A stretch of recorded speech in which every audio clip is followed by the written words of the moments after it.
The best of. Hey, gang, how are you? Hey. We're live. That was quick. Hey, everybody. And here we go. Thank you for being here. I am Jason Abrams. And Jay Papazan. It goes without saying. Everyone knows who Jay is. Gary got pulled away, so they get us today. I know, but we do a decent job, and we can tell Gary's stories for him. Yes. I think he trusts us to kind of bring him in through anecdotes and experience. But his DNA is all through this course. So this is the fourth time we've taught this. Yes. And this is kind of the final time we're doing it this way. Yeah, we started writing this course in the fall of 23, in November. Right. And at the time, we go back to when we sat down in the writing room. At the time, the conversation was, how does value stay at the center of every conversation? Because at the end of the day, it's the challenge of almost every single business. Yet over time, it kind of got lost. I know. And it's like what I love about, well, why are we talking about that then? I think because we get to work with Gary, and Gary is the leader of our company, he was already in his mind trying to anticipate the changes that could come. He was asking, if this is what they're trying to achieve, now how do we pivot to do some of the things we used to do? Yes. Right? And do new things so that we have the full opportunity this business offers in this new market. What's remarkable is so much of what we were writing months and months before the settlements came through is actually kind of what we need to be hearing today and why you're here. That's exactly right. And so we invite you to sit back, relax, and enjoy the day with us. Can I, you're the head of our learning, right? Yes. In KWU, you're sporting your KWU gear now, if you can't see it in small. What happens after this? So this is our last time teaching the course this way. Yes. Give them a little preview of what's coming down the pipe, because y'all been hard at work. We've been hard at work, and it's all coming. So on the end of this month, we're going to be releasing 2 different packages. Okay. The first one we're releasing to Market Center Leadership. Okay. And the idea here is that y'all will start teaching it in the offices. And that will have a slide deck that's different from this one. It's actually the elongated one that we originally wrote. Right. It'll have a facilitator's manual, which takes you through and helps you know exactly what to teach and what to say and how to do it. And then it'll also have a workbook for the course, so that as you go through this, you'll actually build out your value proposition for both buyers and sellers. I love that, because you'll hear us today. There are 4 or 5 places where we had to stay at 30,000 feet because some of the decisions have to be made at a brokerage level or at a state level. And so the moment we're able to bring this to our network, a lot of those questions could be answered in those rooms. Absolutely. At the same time, we're going to be releasing on Connect, and that's the Connect that you get to via Command. So when you log into Command, in the upper left-hand corner is the little button for Connect. Right. If you go there right now, even, and search for value, you're going to get these slides. At the end of the month, when you go there and search for value, you'll still get these slides. You'll also get a recording of you and Gary and I teaching this. Yeah. And you will get what we're calling the reader's version of this course, which is all the actual writing that we did to put the slide deck together. So if you were to get on an airplane, let's say, and you wanted to read value squared and land and understand it, you'd have that experience. Yeah, it's more of a reading manual. Yeah. You can flip through it and see where the course came out of it. I love that. And the video team kind of told me they're taking the best of these 4 and kind of mashing them into one experience. Love that. Yeah, so our job is to try to make sure we make the final cut today. That's the goal. All right, so as we get into it, let's just talk all things TCPA. And we're going to give you all these disclaimers. This is not the moment to zone out. As a matter of fact, this is the moment to zone in. These things are all very serious. You must comply with the TCPA and any other federal, state, or local laws, including for business-to-business calls and texts. Never call or text a number on the do not call list. I'm going to say it again. Never call or text a number on any do not call list. And do not use an auto dialer or artificial voice or pre-recorded message without proper consent. And you've got the link right there to find out more. I really do think, though, you could go in and do an audition for a movie and read this well enough, right? That is really good. I'll do the next one. It's not going to be that good, but we are reading these because we have to get used to understanding exactly the new liabilities we're a part of and making sure we're on the right side of every conversation. Well, there's no business in the world that doesn't have risk. But they all do. But business owners are well served to understand those risks, acknowledge those risks, and then mitigate those risks. Skipping those pages simply in the veil of revenue is a mistake, because you could do the wrong thing and it won't matter how much revenue you make. A lot of people had the attitude we're too small for it to matter. It's a fine. And what we now know is that is not true. And the fines are substantial and they are business threatening. So negotiating commission disclaimer. Commissions are not set by law or practice and are fully negotiable. There is no commission standard and pricing will vary by agent and market conditions. It's funny is like that no commission standard. Gary, like when the word discounter comes up, he's like, whoa, stop. Because for there to be something you're discounting from means there's a standard. Right. So like, let's just carry that farther. Like if there is no standard, there is no discounting, folks. We have to be careful how we talk about it. KWRI does not determine commissions and plays no role in establishing commissions. Likewise, offers of cooperative compensation are fully negotiable and not required by law or practice. Offers of cooperative compensation must be openly discussed with your client and authorized in writing before they are made or accepted. We're going to talk a lot more about that. KWRI plays no role in agent decisions to offer or accept cooperative compensation and imposes no requirements on agents to offer or accept cooperative compensation. I couldn't say it better myself. I will say, because we've done a lot of these, a lot of times as the KW family, that's one of the reasons we don't have comments. People start asking questions and they start using specific amounts and percentages. That's a mistake. It is a mistake. And you need to understand the only legal way for us to talk about specifics is within a single brokerage. So if you're in your office and everyone in the room is in your brokerage, that's a conversation you can have. But be very, very wary of having that conversation across other barriers and other brokerages. Absolutely right, Jay. This is fun. We have reportings of our first watch party coming in from Seattle in real time. Friends, I have the text machine going. If you have my cell, let me know if you're watching and what you think. Value is at the heart of all businesses because all businesses are an exchange of value. You determine the value that you provide, and your clients determine how valuable it is to them. The goal of this material is to help you understand how important value is and how you can build your business around it. Jay, you determine the value that you provide, and your clients determine how valuable it is to them. You wrote that, and we spent a whole day on this page. That's a big sentence. It is a big sentence. And I'll say we wrote it, right? We played with this forever. And I love that Gary went right out of real estate. This is a problem for every business. And we'll talk about it later about how strange it is in our business where we have to describe the value such that they'll want to pay for it before they receive it in our industry. That's the challenge. And that, I think, is the only thing that we'll emphasize throughout the day is that there's the value you provide and then there's the value perceived. And the thing that's missing between them is how we communicate about it, how we set expectations for it. And we'll hit those notes throughout the day because how they receive it is often influenced by how we set it up in our conversations and our education and training. Yeah, I think that's right. I think there are some folks that say, I have this amazing idea. I priced it right. I took it to market and everyone out there is so dumb. They're not buying it. Yeah. That's because you determine the value that you provide, but your clients determine how valuable it is to them. Well, they look up and they're like, you did your job.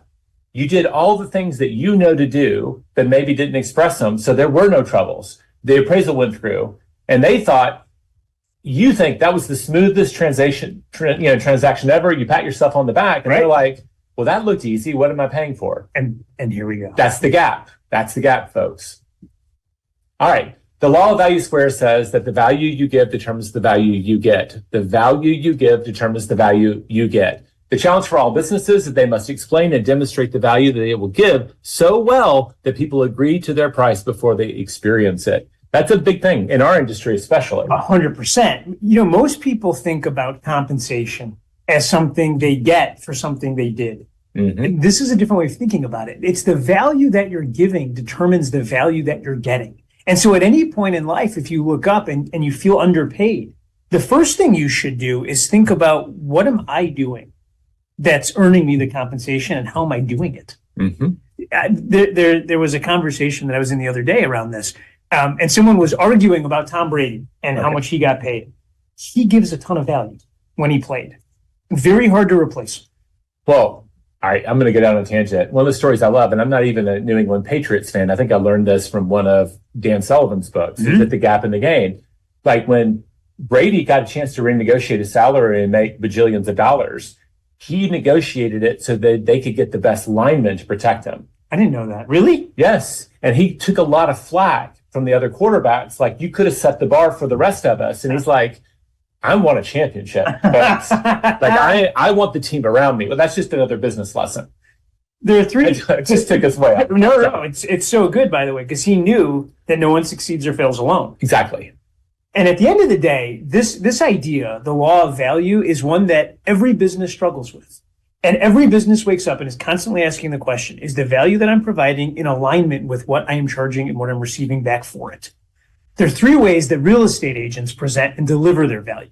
Number one, they establish trust. Number two, they provide fiduciary representation.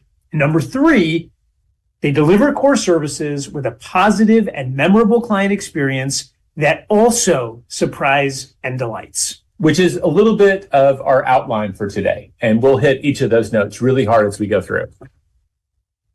Jay? I get to describe the sandwich. All right. So this is kind of the model for the course. And if you think about this, like, I'm going to go straight to the hamburger, right? It can be one with plant-based meat, if that's your thing. Or it can be like me, I'll go straight Wagyu.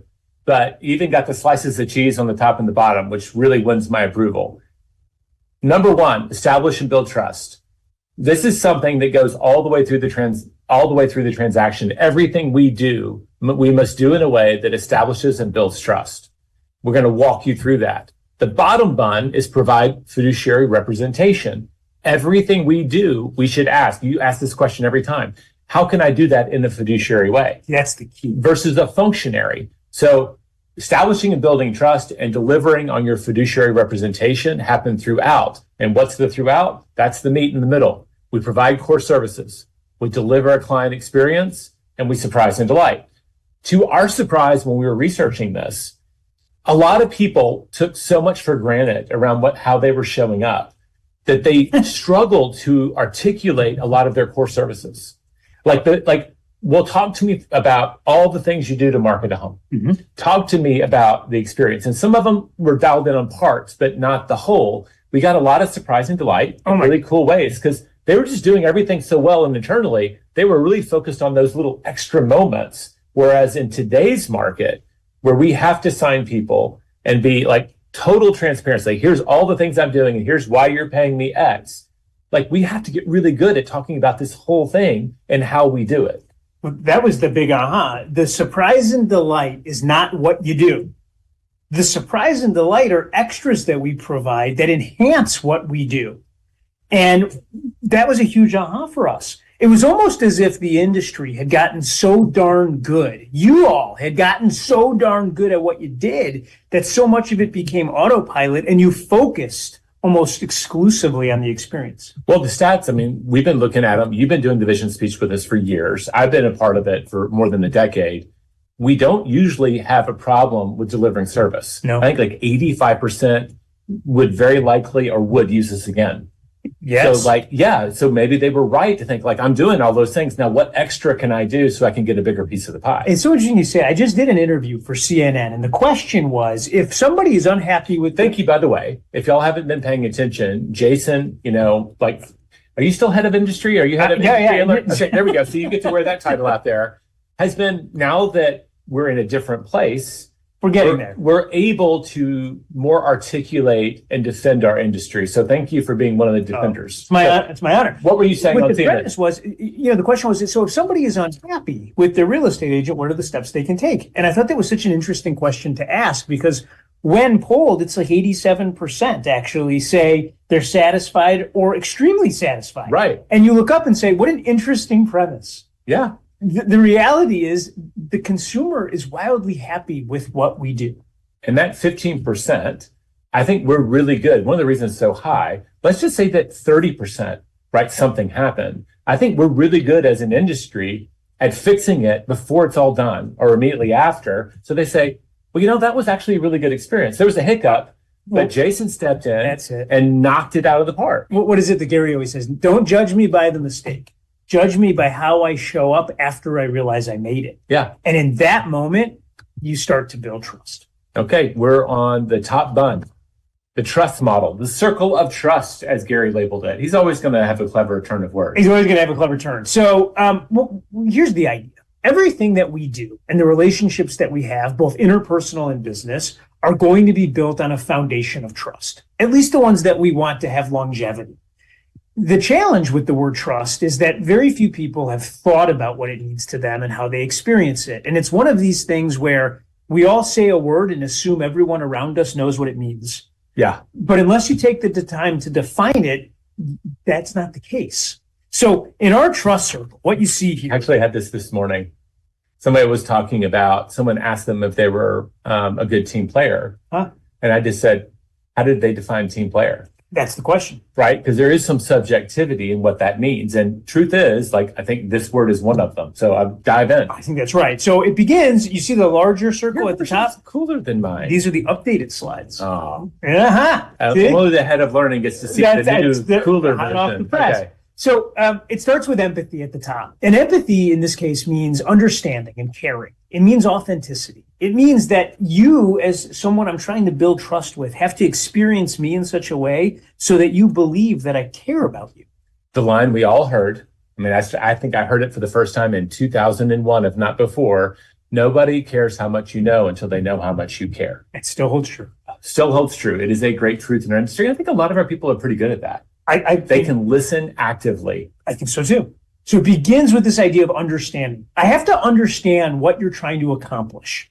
Once I do that, we move right into competency, which means you have to experience that I have the knowledge and the skills and the experience, for lack of another word, that I can actually help you.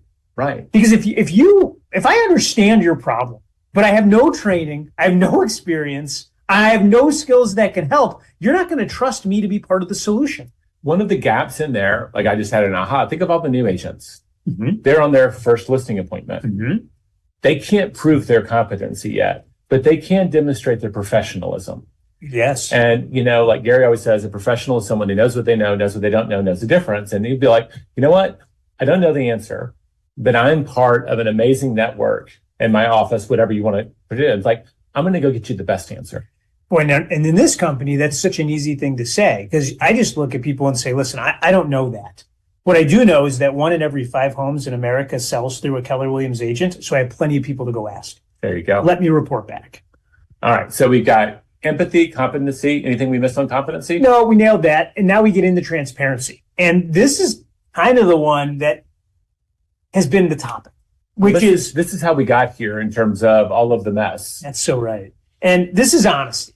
This is clarity. This is openness. This is communication. And here's my aha from all of this. You may feel like you're being wildly transparent. You may feel like you're communicating. I think if I was rewriting this slide, I might write over communication. You can never communicate enough. Well, you and I, if we've kicked this around, the curse of knowledge. Mm. I think a lot of what we've been accused of not being transparent about is that we sell hundreds and hundreds of homes every month, right? In every office we have, like thousands in a lot of places. Yeah. So the idea of the complex transactions that we help our clients navigate, a lot of that is just second nature for us. We can walk through that room in the dark, right? That's just, we're professionals. We're very competent at our job. What we don't always remember, except like when you're talking to a first-time home buyer or something, is if you only buy a house every 7 to 10 years, every time they do this, it's all kind of a mystery to them. And we have to slow down and not make any assumptions about what they do or don't know. Especially in this moment. Yes. Because right now, they might know enough to know that they think they don't know enough to know. Meaning they saw some bit on Good Morning America and they don't really know what they don't know. They're just going to want someone to communicate. Yes. Which then gets us to dependability, which is an important step in the trust circle. Promises kept and expectations met. And of course, maintaining confidentiality. So the way that life works is that all of our interactions that we want trust operate on this never-ending circle. And the reason it's never-ending is because as transactions move forward and as relationships get deeper, you're constantly setting new expectations and making new promises. And this is the kind of thing that takes a lifetime to build, but very, very short period of time to destroy. And we're about to go in how it's destroyed and how precious it can be. One of my ahas, because you get to the word confidentiality, Basically, these are all the duties of a realtor. All the things that we're ethically held to, put into a new context, they're all in this. Like in doing our job as a fiduciary, which we'll get to, we check a lot of these boxes, but are we doing them as well as we can? No, not yet, but that's why we're here. So as we go throughout the day today, we're going to call out a few individual slides that you can print. You can print them all, but I have this one printed and I've now put it into my listing presentation and my buyer presentation. And I have been starting conversations with it. The way that I use it is I pull this out and I say, Mr. Seller, our relationship is going to be built on trust. That's what all relationships are built on. And I wanted to define for you how I think about the word. Then once I do that, I'd love for you to edit this with me so I understand how you define it. And that way, moving forward, we can both have the same foundation. Would that be okay? I love that. You're getting on the same page about what you mean when you say trust and how important it is in the relationship. And the fact that you have a model for it demonstrates how important you think it is. Well, so yeah, I'm going right into building competency, and I'm setting the stage that I'm as much of a consultant as a teacher. You know, I've been doing this now since we wrote this in November. I haven't had anybody edit it or tweak it. The aha that everyone has at the end is they look at it and they say, I never really thought about it this deeply. That's a great definition. I'm good with that.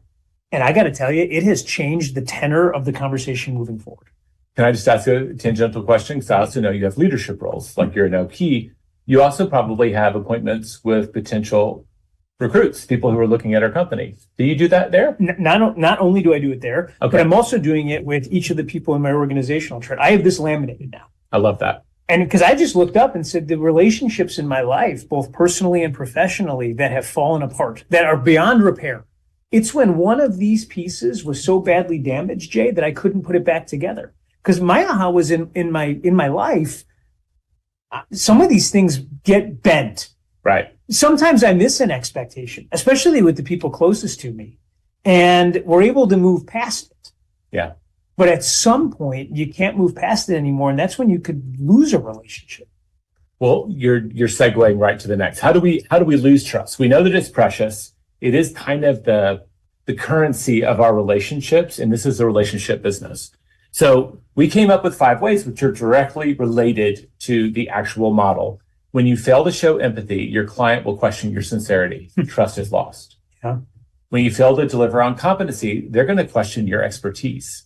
Yes. Fail to provide transparency, and they're going to question your ethics. That one stings. And that's why I'm so happy you're able to talk to CNN, because we've been unable to for a while, and we hopefully get more opportunities in the future, because there's only been one side. There's been some people questioning our transparency, and a lot of us have not been able to talk. So yes, that's the part that hurts the worst as an industry. 4, when you fail to ensure dependability, you don't do what you say you're going to do. They're going to question your integrity. Yes. And, along with all of these, and each one of these is going to sting differently for everyone watching right now. And I promise, I know y'all, because I'm doing the same thing. I'm looking at the one that I'm like, gosh, I got to get better at that one. The truth is, though, that all of these fall apart when you fail to set expectations. Because when you fail to set expectations, you're setting yourself up to lose trust. Yes. And when trust is lost, so is your reputation. And with it, your reviews, your ratings, your referrals, it all goes out the window. And the reason is because if you don't set expectations, then everybody's disappointed with the outcome. Yeah. Because no one knew what to expect. Yeah, you're setting yourself up for failure for sure. 8 moments when trust is lost are built with sellers. Now, the next slide, we're going to go through this with buyers. So, and there's a lot of overlap. There's a ton of overlap, but here's why this is important. Our friend Phil Jones likes to say that moments matter. Yes. And he's right. And the worst time to think about a moment is when you're in it. You want to go into moments with a plan. That's the difference between being a rookie and being a professional. And by the way, it might be possible to be doing something for a decade and still be a rookie. Because if you're showing up and you haven't given thoughts to the moments and you haven't planned what's important to you in them, you probably don't hit your goals. No. If you're showing up and making it up each time, like you're not actually building on any experience either. So the big moments that we identified, and in the way you conduct business locally, there may be one that we missed entirely where you see as a huge opportunity to build or lose trust with sellers, making first contact, right? Whether it's at your office or at their kitchen table, we all know how important first impressions are, and how we show up matters a lot. And that's kind of the first domino. If we lose trust there, we may not get to any of the others. We had gotten a text message, and by the way, thank you for all sending it in. We have, Rosie Work is watching us right now. That makes me nervous just knowing that, by the way. Man, I heard she was on the Millionaire Real Estate Agent podcast. I mean, she's a big deal. Well, since 83, by the way, she's been doing it. But in any event, someone said, well, how do you lose trust when you meet somebody?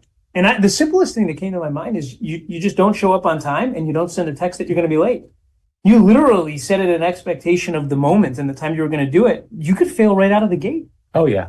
But there's also one of the mastery things we do in sales and the service business we do is like your body language. When you're talking to someone and they don't make eye contact and stuff, like we teach this stuff in our courses. So yes, like showing up on time, showing up prepared, right? With all of the things that you said you're going to bring, all those things.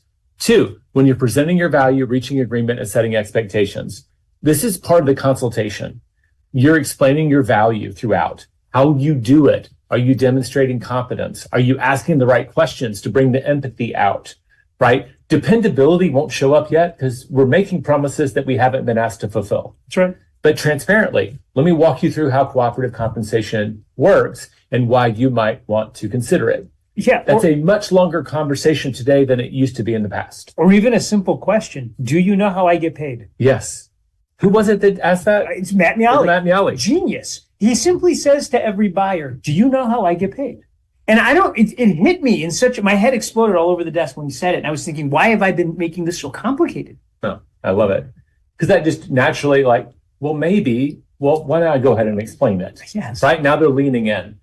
3, when you're educating around key milestones in the process, right? You think about priming the home for market. When you're thinking about when you put the put it in the MLS, all the things that we do, broker open houses, those are key milestones we know are important. We're educating them about it. 4, when you're executing your marketing plan. Now we're getting into the last of the 4 areas of trust. You've made promises in 2 and 3 that now you're executing on, and they're watching. Yes. Did they do what they said? 5, when you're providing ongoing communication and feedback. And that's the key in number 4. A lot of folks, when we were doing our interviews, they had really long marketing plans. And I asked the question, do you always do all those things? And they said, well, sometimes you don't need to. But I'll tell you what, if you're the seller and you don't know that little nuance, you're not just grading on the outcome. You're saying, well, wait a minute, where are the postcards? Yeah. Wait a second, where's the flyer that you were going to drop off? Like you were going to do all this stuff. Even if I get under contract and you didn't, I start to discount your service. Well, that's where maybe instead of explaining the value you provide, you were selling too much, right? And didn't make the consultation, which of these things we should do. I'm probably going to we're not going to do a newspaper advertisement anymore, right? Whatever that is, they have their mind. So number 5 is huge. I remember going to some classes on expireds. And if you asked the expired listings, their number 1 complaint about every person who had listed their home before, they're all going to say, well, they didn't sell it. And what else? They're going to say, well, I always felt like I was in the dark. Yeah, people looked at my house. I never knew what they thought. Right. I didn't even know half the time if they showed up. So this communication, especially in a longer deal, I remember the days when it could take 30, 45, 60, 90, a lot longer than that to sell a house. Sure. When you're in a seller's market, you forget how communicating through that period of time matters so much. And you hit it, feedback. What do other brokers, what do buyers think of my home? And communicating that in an emotionally smart way, right? And you're seeing expireds on the rise in almost every market. Yeah. Now, some of you are like, no, not our market. Yeah, your market too. It might not be a big enough number to get your attention, but you're starting to see them creep up. Well, on that note, remember, swings happen. It's usually a direction change that starts slow, but can speed up. Doesn't mean it will. But whenever there's a direction change, instead of going down, they're now going up. I would start watching the pendulum, right? The golf club and shift. Yes. Yeah. Yep. So, did we get negotiating contracts? No. Well, we touch on it here, but negotiating contracts is such an interesting one because you can look up and you can kind of point to how much time you spend each year in education around things. I spend X amount of time learning about lead generation. I spend X amount of time learning about contracts. How many of you have been mastering negotiation? What are the things that you're doing to become a better negotiator? And when we taught this the first time we mentioned this, Mhm. I got an agent sent me over a new page in their listing and buyer brochure, which is a list of every book on negotiations that they've read and the 2 classes that they took on negotiation. Yeah. They took Molly Fletcher's course through Maps on Negotiations, and an author who had never split the difference guy does a class as well.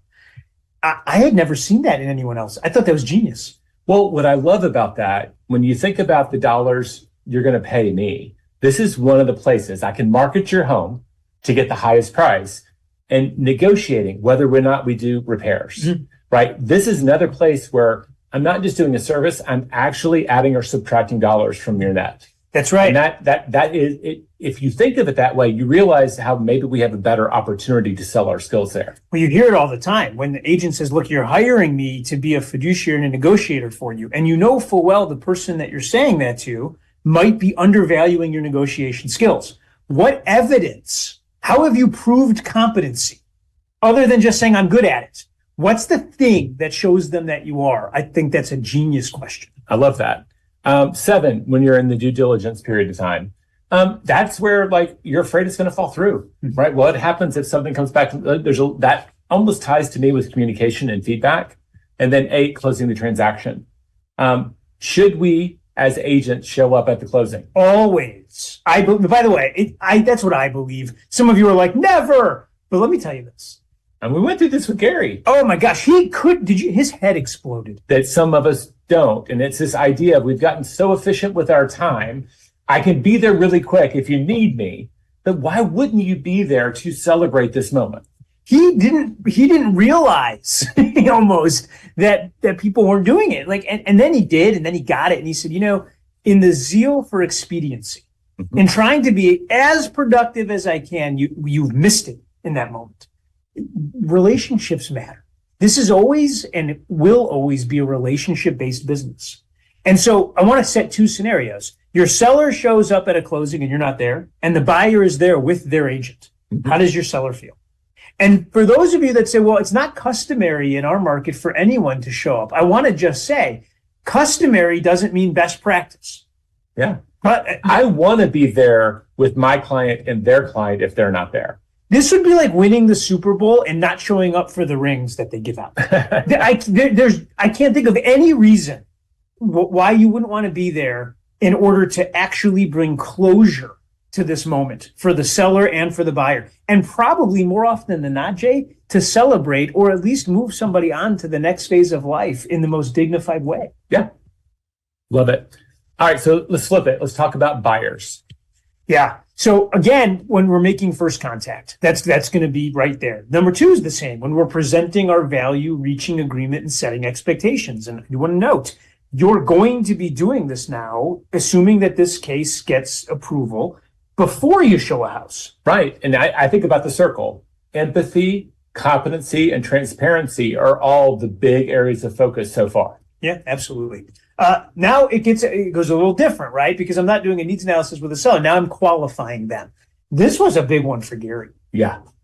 So this idea of handing someone off to a lender, and this is where this is a business decision, right? A lot of us have amazing partners that we count on that will be our partner. And that is one way to get some time back. When Gary was doing it, he could do it all on a calculator. Oh my God. HP calculator. I never saw anything like this. Right. So he actually had the knowledge and the ability of understanding the process where if a person was getting qualified, he would be over there checking the work to make sure it was done accurately. And we're not talking about what he used to do. We're saying in November when we started to do this and we were listing all of these steps out. And he said, well, when do you qualify him? And then I said, well, I looked at we don't. We turn him over to our mortgage executives and they qualify him. And do you remember the look? It was this incredulous look, like he didn't understand. And then he said, well, I always feel like I'm kind of in trouble. It's like, it's not me that decided this. This is the research. He was so angry. And he goes, well, the problem with that moment of number 1, how do you know they were right? Number 2, you won't know everything about your client. And how can you possibly give them the best fiduciary representation? Yeah. And number 3, how are you proving competency? And I said, well, what do you mean? And he came over here and he got the calculator. It was like this square thing. And he literally we role played it. He took my assets, he took my liabilities, he asked me how much I made, he gave me my debt, he then gave me a lesson about what percentage of my disposable income should go to a house. Yep. And then he said, and based on my calculations, here's what I think you can afford. And then he walked me through what the interest rates would do. And then he said, if you'd like, we can bring a mortgage executive into this room with us and I can check their work. Yep. One of the key things you said in that process, and I think a lot of us do this, right? We know that people can qualify for more home than they probably should be paying, right? Based on the percentages. And I know that all of the agents that I've ever worked with have always stepped in at that point in reviewing the work, if they didn't do it on their own calculator, to say, that's a little generous. Like, I think that you probably more sustainably should look at this number versus trying to force the maximum. That's a fiduciary. Instead of trying to sell you the highest price home so I can get the highest amount of commission if I get paid that way directly, I'm trying to coach you to make a great decision, which is actually our job description. Yeah, we're consultants. And fiduciary consultants. Yes. And we're going to talk about it because a functionary would just deliver data. Yeah. The fiduciary helps somebody interpret the data and then makes a decision with that. Helps them.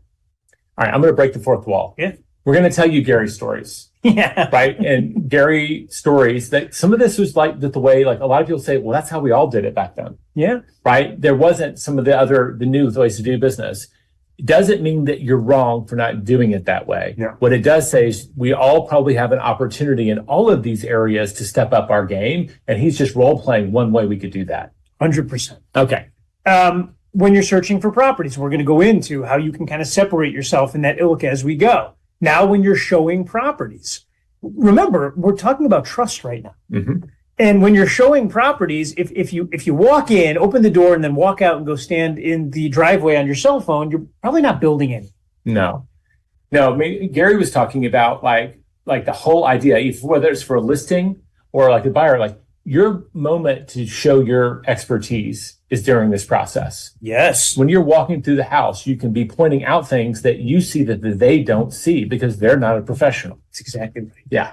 And now we're back to the same. We're going to have to negotiate. We're going to get into these due diligence periods, and then we're going to close a transaction. We're at the end of this. Hey, Jen, are you out there? During the big transitions, we have our leader of maps. I want to introduce her, if we can get her on screen here. Hey, Jen Davis. hello. How are you? Fantastic. How are we doing? Do you have Really a score good. you can hold up? Like a 9 for me, 7 for Jason? Got it. Well, yeah, Jay, you always outperform. So True. It's true. All right. So you get to work in the middle of the largest coaching company in our industry. So thousands of conversations happening every week around these topics. When you put on your coach's hat, what are some coaching moments around trust, the beginning of this conversation? Well, really when you guys first kicked off, you were talking about kind of that this value squared is that 30,000 foot view. And when we roll into this next phase of it, right, and it's going to go into market centers and that we can start to drill down. What we're seeing on the coaching side is it's a one-to-one relationship. So when we're working with our coaching clients, we're able to actually really drill down into the specifics for their business. And that actually, when I was looking at the circle of trust and Jason saying he starts his buyer, strategy sessions with it or listing presentations with it, that's where our coaching relationship starts. And so what we're doing is we're saying, we're actually going to walk through this with you, right? And one of the things that I think KW does really well on the educational model is it's the idea of we're going to role model it, we're going to role play it, we're going to real play it, right?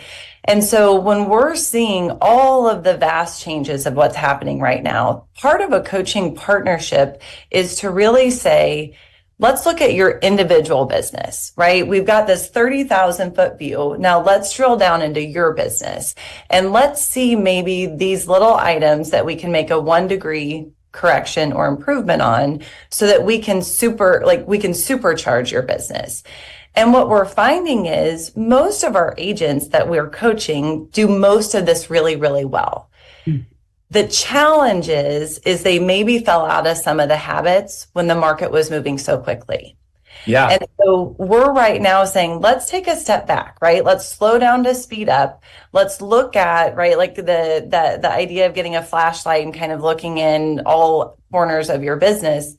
Where could the trust breakdown be, right? How do we communicate it differently? How do we make sure that the message that we're giving our clients is actually the message they're receiving? And so, Jay, I know you know Jordan Freed really well, one of our MAPS coaches. He's my coach. He's your coach. And he had this aha of that when we're delivering a message, it's like Amazon delivering a package, right? We expect the package from Amazon to show up at our door and for them to take a picture of it and email it or text it to us to say the package is there.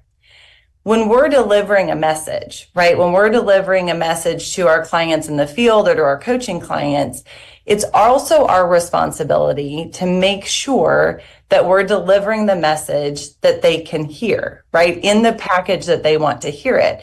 So when Jason started with let's figure out the definition of trust, I think it also is, what's the definition of value, right? What's the definition of value to your client? And how do you match your message in a way that your consumer hears it? And that can be based on personality. It can be based on, are they a seller? Are they a buyer? What type of buyer or seller are they? And so the coaching that we're seeing right now in building trust is, how do we actually really match the message to what's needed right now, to the market? How do we make sure that we don't overcorrect, that we're actually asking the questions so that we can identify the value that's important to that person so that we can deliver that message? All right. I want to just stop right there because one, great value. I love this idea of, just like we talked about, trust means different things to different people. You know this, you've worked with thousands of clients in your career as well. Different people value different things. Yes. And are we clear about what they will value in the transaction and what they probably will value, but they don't know yet, right? It's a little bit of education in there too.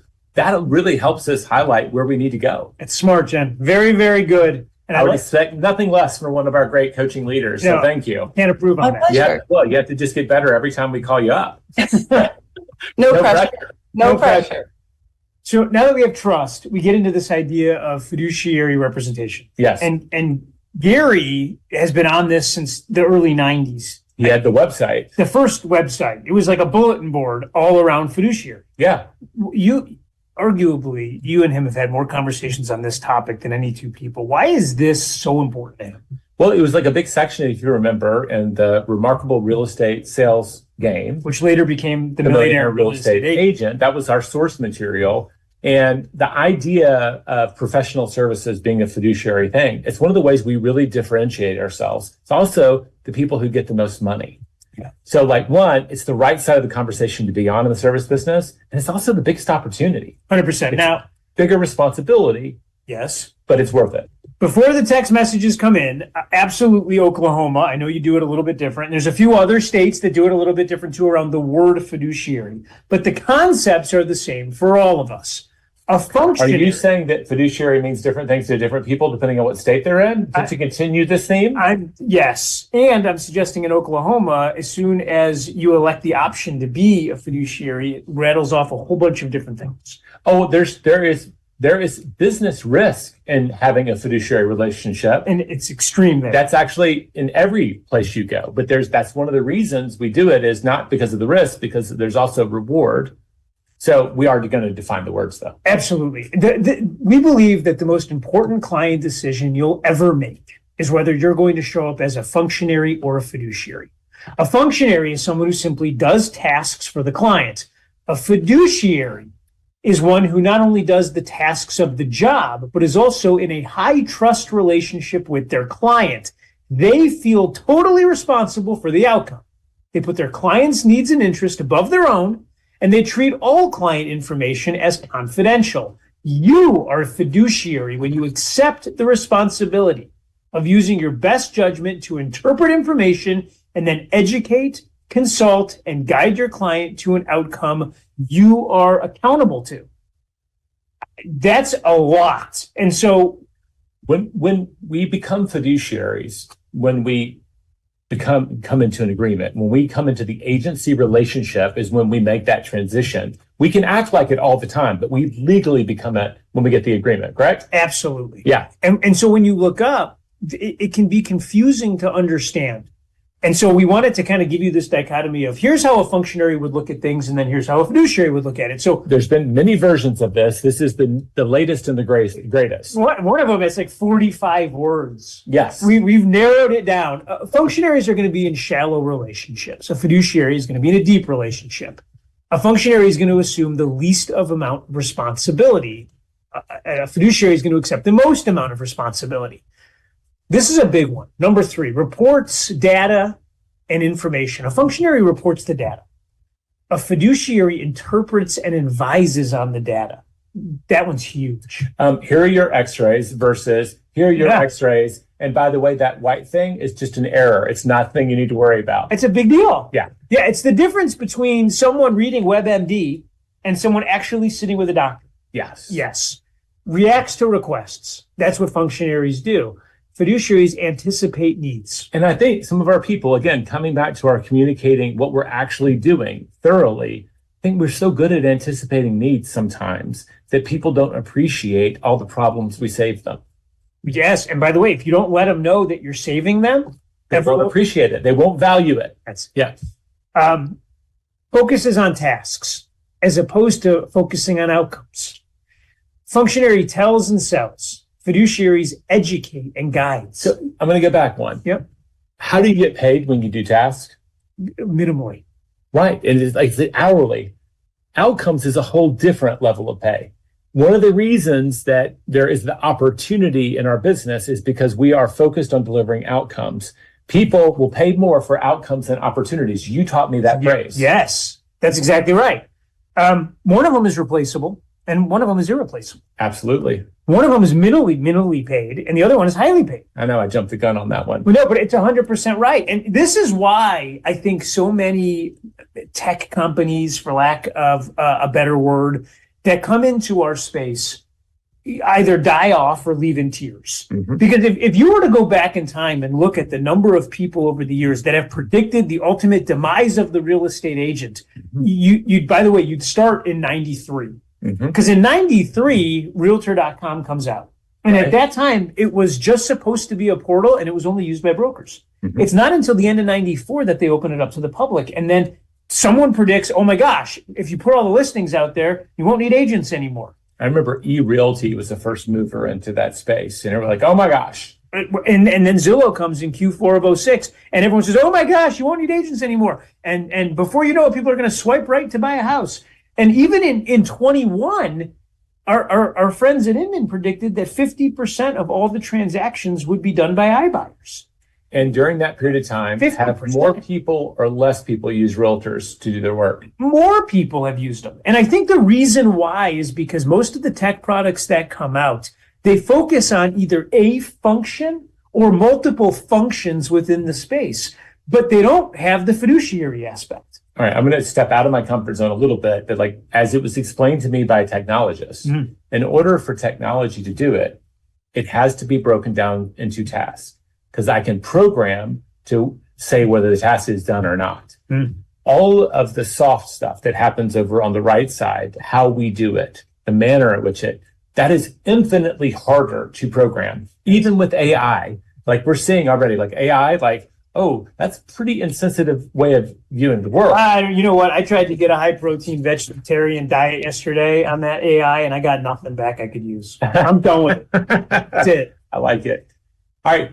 Jen, you don't have to jump in. Anything on fiduciary before we move to sellers, which is really, folks, we're getting to what I think is some of the high action-oriented stuff. No, I think I just go back to what Jason said on the first section when he was talking about adding in the negotiation piece, right, into your listing presentation. Those are the things to highlight, right? Those soft skills, the things that you have to really be intentional about growing, doing that guerrilla warfare, right, on your marketplace and what it takes to succeed. I think that gives, in a coaching relationship, those are the things that we're focused on is how do we go deeper on the fiduciary? We assume the functionary at this point is being done. Love it. That's exactly right. Thank you for jumping in. You kind of now have a feeling for when I'm going to call your name. I'm prepped. I'm ready. You're seeing a Thank model you. emerge. There we go. All right. So we've talked about trust. And by the way, thank you for y'all they're way too kind. You know this about our ecosystem. You all are way too kind. I love seeing all the watch parties. We got people all over the country and y'all are saying the nicest things and we love you guys. So we've done trust. We've talked about how we can build it. We talked about how we can lose it. We've talked about this idea of functionary versus fiduciary, and we intimated that you need to make a decision. We're hoping you fell over on the highly compensated. They all have 100% of them. We did too. And so then we looked up and said, okay, I've made that decision. I want to be highly paid and I want to deliver an abnormally high level of value. How do we do that? We're now going to go deep on sellers and talk all things sellers. This is the meat in between the buns. This is the core services. It is the client experience and the surprise and delight, and also how we charge and get paid. Exactly right. So what do sellers want, Jason? Well, this is interesting because in our minds, they want something very simple. They want to net the most amount of money with the fewest amount of hassles in the least amount of time. They've always wanted that.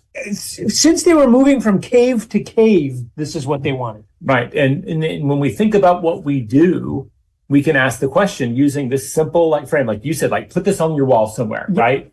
This has to go on your cork board or on your whiteboard or however you want to do it. By the way, I got an email. I didn't even tell you. I got an email after we did the last one. So I guess a week, 10 days ago, maybe. Okay. And somebody printed this out and slid this across the table on a listing presentation and said, I think this is what you would like to accomplish. Am I close? Yeah. And said the person looked back at them and said, that's all I want. I love that. So good. I think we played with this at another time too. I would go further and say, of those three, which is the most important to you, Jason? I think a lot of times we assume they want to net the most amount of money. Some people really want the least amount of time and the fewest amount of hassles. Yes. So we have an opportunity, right, in those communication and transparency. Of these three, which would you prioritize? So if you're out there in TV land and you're thinking, okay, I need a message for sellers. I want to build a MOFR, make offer for immediate response. I don't know what I should put on the next postcard I'm sending. I don't know when the word seller comes up, I don't know what they think of when they think of me. This should be at the cornerstone of all of the offerings that you're making. If you go on to Sarah Reynolds' website right now, she's a genius, by the way. Mm-hmm. We had her on the MREA podcast and she literally, my head exploded during it. But she's looked up and she said, if this is what the seller wants, I'm going to have a unique offer, a MOFR, for each one of them. Yeah. And when you go to her website, you're kind of saying, I want to make the most money, or I want the fewest hassles, or I want to be in the fastest amount of time. And then she lays out her plan to deliver that result. And I bet she's got a name for each of them. I remember. Yeah, great names. Guy Russell Shaw was the no hassle listing. I don't know who originated the guaranteed sale, but that's not about the most amount of money. That's about the least amount of time. What you'll find is if you those are MOFRs. If you start to reverse engineer all the MOFRs out there, they all end up either hitting one, two, or all three of these things. The ones that have longevity anyway. Yeah. So print this one out, put it on your corkboard. Jay? Core services. So we're going to break this into 4 different discussions. We kind of broke up your business into 4 big buckets. With sellers, you consult to a decision. You market the property, you negotiate the contract, and close the sale in that order. And there are steps that you go along the way. How good of a job do we do upfront and during of walking them through all the things we do in order to get paid? And we've got a quote from Nikki Miller down there. I love this. The most powerful words in real estate are, here's what happens next. Even if you explain all of this upfront, along the way, they don't remember all of this. Remember the curse of knowledge. We have it internalized. They have to be reminded. So just to remind you, after this is what we'll do is this. And you're setting the expectation for what can come next. And the really great ones will go, and there are 3 things that could happen. The appraisal will come back, and it'll be this way, or this way. Yes. And here's what we'll do in each of those situations. Well, and you know how we got to that line from Nikki? She's so powerful. She had one of the highest closing ratios from aggregator internet leads. And what was so interesting is it was the same around the country because she runs teams all over the place. Right. A huge business. And we couldn't figure out why the same leads were closing at a higher ratio when they ended up in her agent's hands. Mm-hmm. And we started analyzing. And what we found was that after every single conversation, this was the line. Here's what happens next. And that had the power to pull people through at a faster rate. There was no time for indecision, and everybody knew that there was something else that was going to happen. Mm-hmm. If I was going to add anything to this line now, it would be here's what happens next, and here's what you can expect from me. Oh, I like that. Because at the end of the day, if we fail to set expectations, everyone could be disappointed. These 4 things, I'd like you to think of this as your framework. This is the framework by which seller core services are delivered. That's right. And we're going to go into more detail, as you can see on the screen. I think your homework throughout this is to ask, am I doing all of these things in my business, in our business if you're on a team? How are we doing them? We'll get to the experience. And are there moments along the way to surprise and delight? What we know is that people like Sarah Reynolds, like Heather Payne, have taken parts of this one line and done it so well that it has become a huge value proposition that they put on billboards and ads to attract business. That's exactly right. And some of you are going to look up and say, well, I don't do that step. I do this step. Or I don't have 7, I have 9. Or I don't have 7, I have 4. That's great. Yeah. What we put together here was collected from hundreds and hundreds of interviews with our top agents. And then we pulled out best practice. Yeah. It's kind of like we did with the MREA. It's a bit of a Frankenstein to pull it all together. But like, it's an opportunity. If you don't do it, you could ask the question with your coach, is this something that we should focus on adding, right? Would this be the 1% that takes me a lot farther? So the way that you can think about this sheet of paper is that if this was your framework, then each one of these are going to be your conversations, which in each of those conversations, you're going to have points that you're going to make as you go. So think of it like that. The goal of this stage, which is consulting to a decision, is for you and the seller to reach agreement and set expectations. You'll have accomplished this when you align your services and the compensation you deserve with the client's wants and needs to create the result they seek. They have to match. Yeah. So in order to do that, and we're not going to take you through each one of these. Let's highlight the ones that maybe we need to focus on today. Sure. You could go through and you're probably going to hit all of these things as you go. I want to start and I want to call out on the home walkthrough and the needs analysis because Gary was really passionate about this one. Oh, yeah. Gary turns the home walkthrough into a theatrical experience. I know. I almost stole the thunder from this earlier. You heard me starting to go there because he went so deep. Oh, he was reliving it. He wants them to look out the window and see you examining the tree. Right. So that's okay. So part of it. So park in the driveway and then walk over to the front lawn and simply stand and look at the house. And then he kind of leans in and he points at one of the eaves. He walks up and he touches the tree and he's hoping that they're watching it. And if they come outside, that's the greatest thing that could happen. He said sometimes he'll knock on the door and then say, why don't we start outside? Now, how old is this tree? Did you plant this tree? Yeah. And he's going right at it. Yeah. He's looking around, like, did y'all add this porch? He's like getting the story of the home one piece at a time. And we all know how important curb appeal is. He's starting outside. I will say this for those of you that are chuckling right now, he is dead serious about planting the tree. Anytime one of us buys a house, the first thing he says is, did you plant the oak tree? Well, if you've gotten the first version and the updated version of your first home, it's one of the first pieces of advice we give new homeowners. Go ahead and plant it. Like for less than $100, you can plant a tree that'll be worth thousands and thousands when you go to sell it. I mean, it's literally an investment. It's good for the earth. And, you know, who doesn't like a little shade? It's no joke here. He literally says, did you plant the oak tree? And if you're like, no, he's like, come in tomorrow and plant the oak tree. Like, yeah, it's a real thing. So I wouldn't short circuit any of these, but you can build a lot of trust during that walkthrough. I'm going to go through to 3. Explaining our process, right? The new rules haven't been completely implemented, right? All this, we see it coming.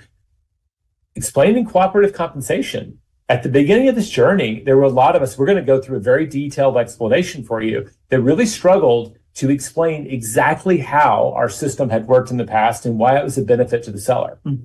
So that's a big step for me right now is, have you gotten good at this? Have you practiced your conversations around it? Do you know all the things that they need to know? Absolutely. And I'm going to call out number 5, calculate and show the seller net sheet. So there's a bunch of ways to do this. One of them is that the computer populates it for you and you bring it with you. Another way is to pull out your iPad and you do it in front of them. Another way, as Gary did it in our role play, is he sat with a pen and a sheet of paper and and then he pulled out a title chart and he literally did it. And I gotta tell you, there's something magical that happens when pen hits paper and you take something blank and you create something in front of someone. All right, well, then we'll break the fourth wall again. Why do you think we do so much on flip charts? Well, yeah, Like as a teacher, right? Teaching people how to think is leadership is our mantra here. Gary is teaching in those moments. But one of the things that happens is we all know the high Ds in the room. Like the moment we showed this slide, some people stopped listening to us. They took a picture and we're reading ahead going, yeah, they're talking. I'm looking for what I'm interested in. Yeah. But if you're writing it out in real time, they have to follow along. And you get to dictate the pace of the story. So he's also role modeling a great, powerful way to drive a conversation and really keep their attention on where it needs to be. Absolutely. And the last one that he called out was this decide to sell or not. And I said, well, okay, why do we have to write that? And he said, because my goal isn't to take a listing. Oh, I love that one. That's a huge one for me too. Like I remember the first time Wendy went into a listing, which is hard to get, and she convinced them to turn it into a rental property. Because she was like, well, they should have.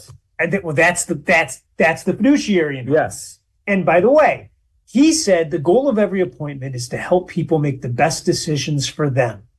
And if that's the goal, then deciding to sell or not needs to be on everybody's consultation to the decision. Just as a nod to our wonderful legal department, I did say the words cooperative compensation. They have an asterisk. A quick reminder, it is not required by law or practice and is fully negotiable, et cetera, et cetera. Yes, it is. So once we consult to the decision and they've decided in this case to sell, we've now signed documents. That's right. And boom, now here we go. We got to get this property marketed. Well, I mentioned it earlier. Like this is a huge part, preparing the home to market and then marketing it. This is the big part of our job. Heather Kane has built a whole business around number one. Yeah. And by the way, it's a business that scales nationally and the math is the math. Staged homes simply sell for more. Right. And they sell faster. Like be as upset about it as you want, cause math. So if you're the one that's like, not my people, I have no idea why you would say that. But that might be a decision you're making in your consultative approach. Well, we all know this. We walk into people's homes, we see the purple paint and the weird choices people make. They don't understand the things that we do about how to set the home up to appeal to the maximum number of buyers and draw the highest price.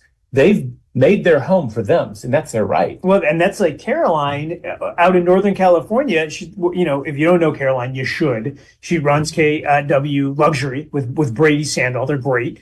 Declutter is a big part of what she does. She sends over a professional declutterer, which we need in here. But I was about to say, you can see on the other side of this, can't. Gary has extreme nostalgia. Oh my gosh. In any event, she sends over a professional declutterer, 4 hours. She pays for that for every one of her listing clients. Yeah. They love that.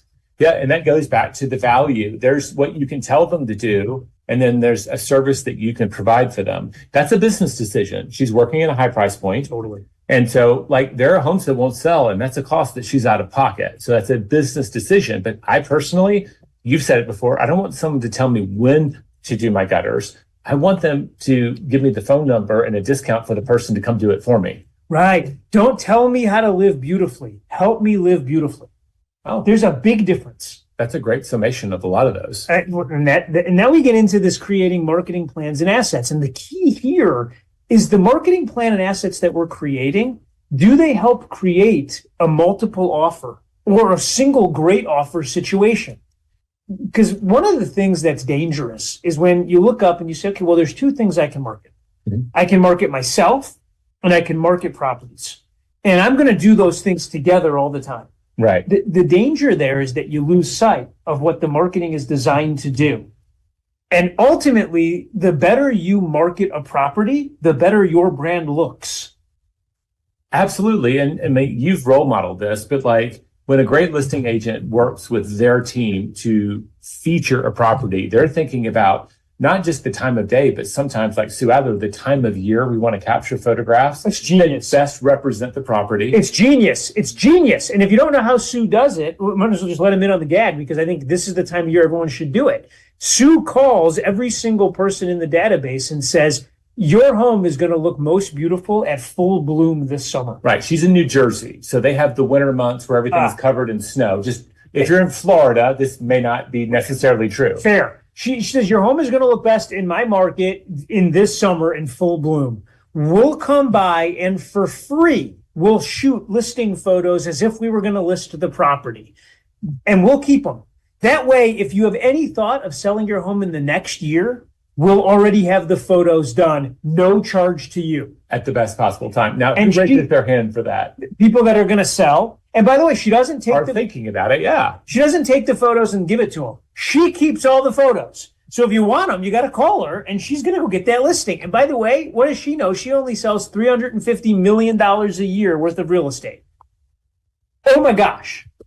So how we do these things, we all know photos, videos. Some of us do floor plans, some of us don't. I like them personally because I find a lot of people, I live with one of them, don't see the world in 3 dimensions the way I do.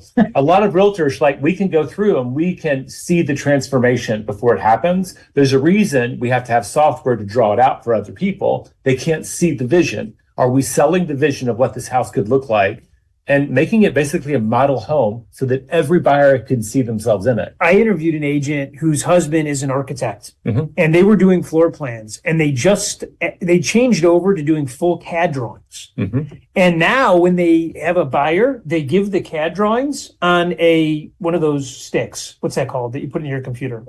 You know what I'm talking about? Oh, like I know what you meant, the flash A drive. flash drive. They give the CAD. Stick. I thought you were like, they have a selfie stick. No, What are you that's doing? right. They give the CAD drawing on the drive, and the drive has their phone number on it. And it's no one's throwing that out. When you buy a house and you get given CAD drawings that you can actually make changes to your home using, you're keeping that. That's how she's staying in front of orphan buyers. I love that. It's so smart. There's opportunities in all of these to do it better and do it cooler. I'm going to give you a chance to talk about the listing binder. That was something I think we've all heard of it, but you've heard of an amazing incarnation of it. It's so good. Yeah. And this was an agent that I interviewed in San Francisco. And what her aha was, and it's mine too, is that homes have gotten really smart. Mhm. Like it's complicated. Like I got this thermostat at my house that's smarter than I am. So it doesn't allow me to keep it at the temperature I want. It's like, you don't really want to be at 67, Jason. You want to be at, anyway. You should just see me on a Saturday afternoon when I have to program the garage door to handle a new car. My head wants to explode. If anyone knows, can I just please call a professional? But I know there's a certain number of steps that I can find again to do it. I want instructions that I'm too lazy to create for myself. Yeah, I just want it to be 68 degrees. It's the only acceptable sleeping temperature, and it's the only one that my thermostat has decided I'm not allowed to have. Well, I think you need to go old school. In any event, she figured out that homes were really smart. How do I use the pool? If the audio equipment conveys, how do I use that? How do I even set the thermostat? So for every listing, she creates this listing book. Think of it as a how-to book for the house. She might spend 2 or 3 hours walking around with the seller documenting all of it. And here's what it does. Number one, the seller knows that there's no one on the planet more educated than her on this property that she's selling. So she's building confidence. She then puts it all into this amazing book. She leather binds it. She embosses the front with her information. And whoever buys the house gets this giant how-to book for the home that's beautifully leather bound. Nobody is throwing that book away. And when I said to her, this seems like overkill, because what do you spend on this? And she said $200. I said, oh my gosh, her house. And she said, I get phone calls every single month of someone who says, I bought one of your listings. We're now going to sell. I'm calling to invite you over to interview. And she knows exactly how they got her name and number. Well, this is a tangential story, but our friend Ben, right, when he was selling cable, and one of the things he did, he'd go into apartment buildings and he would have, when people moved in, he'd do it for these, apartments, like, here's the number for the utilities. Here's the number for all these. The number for cable was his cell phone. So good. And years later, these people were still photocopying these instructions, and random people were calling him. And he's like, well, do you know anybody who needs to buy or sell real estate now? So good. But that idea of, it's like a Trojan horse. You've provided a real service, but it's also going to help your business down the line because your contact information is associated with it. Yeah, it's genius. And now you got to run the plan. And this could involve coming soon. You're going to market it to the MLS. You're going to attract showings. And I would just want everyone to remember the goal again. Create multiple offer or the best single offer situation. We don't do marketing to do marketing. We do marketing to create an outcome. That's the outcome. Just as a note, we can do coming soon. What is that called in Command? Keller Reserve? Keller Reserve. Yes. So if you go into Command and you click on the listing applet and your brokerage has decided to utilize this tool, you can all share coming soon listings within your brokerage. This is a local decision. See your broker and OP and have it. The technology is there. Now we got to negotiate the contract. So the goal of this stage is to negotiate the best contract possible, execute it in writing, and advance it through due diligence. Again, I think the opportunity here is to simply prove your credentials as a negotiator before you ever start. One of the things, was it in 2021, we got really good at presenting 50 offers. Yes. So I think we got like a master's education in one. So I bet a lot of people who've been in the business for more than a couple of years, they remember that. They know how to create a way to educate their seller on all the different offers they might have gotten back then. I agree that the thing that will never change and that actually translates to dollars is our ability to negotiate. I think that's huge. I love that. All right. Anything else jump out at you here? No. We spend a lot of time on marketing, one, because it's fun. And it's also like, it is the core service that we have to do is get that offer. Absolutely. Friends, I got a couple of text messages asking if we're going to do a bathroom break because we never do. We actually are today. Yeah. But we're going to finish sellers. Yeah. Yeah. Let's do closing the sale and then maybe bring Jen on before we do the rest. Yeah, absolutely. And tons of watch parties, hang out. We're doing it. People are loving it, Jay. Yeah. And awesome. Jessica thinks my hair looks great today. That's awesome. It doesn't get any better than that. So now we got to close the sale. The couple of things on this one. The goal of this stage is to finalize and fund the sale. Jay, you ever hear the term "we closed, but it was a nightmare"? Yes. That's not good. No. So now we're getting into the experience of the sale. It closed. Yeah. But there was a lot of stress. And if the agent's stressed, it doesn't always mean that the client was, depending on how we handle it. And I do think that's the key. We all know that maybe every closing has its own nasty surprise that we get to deal with.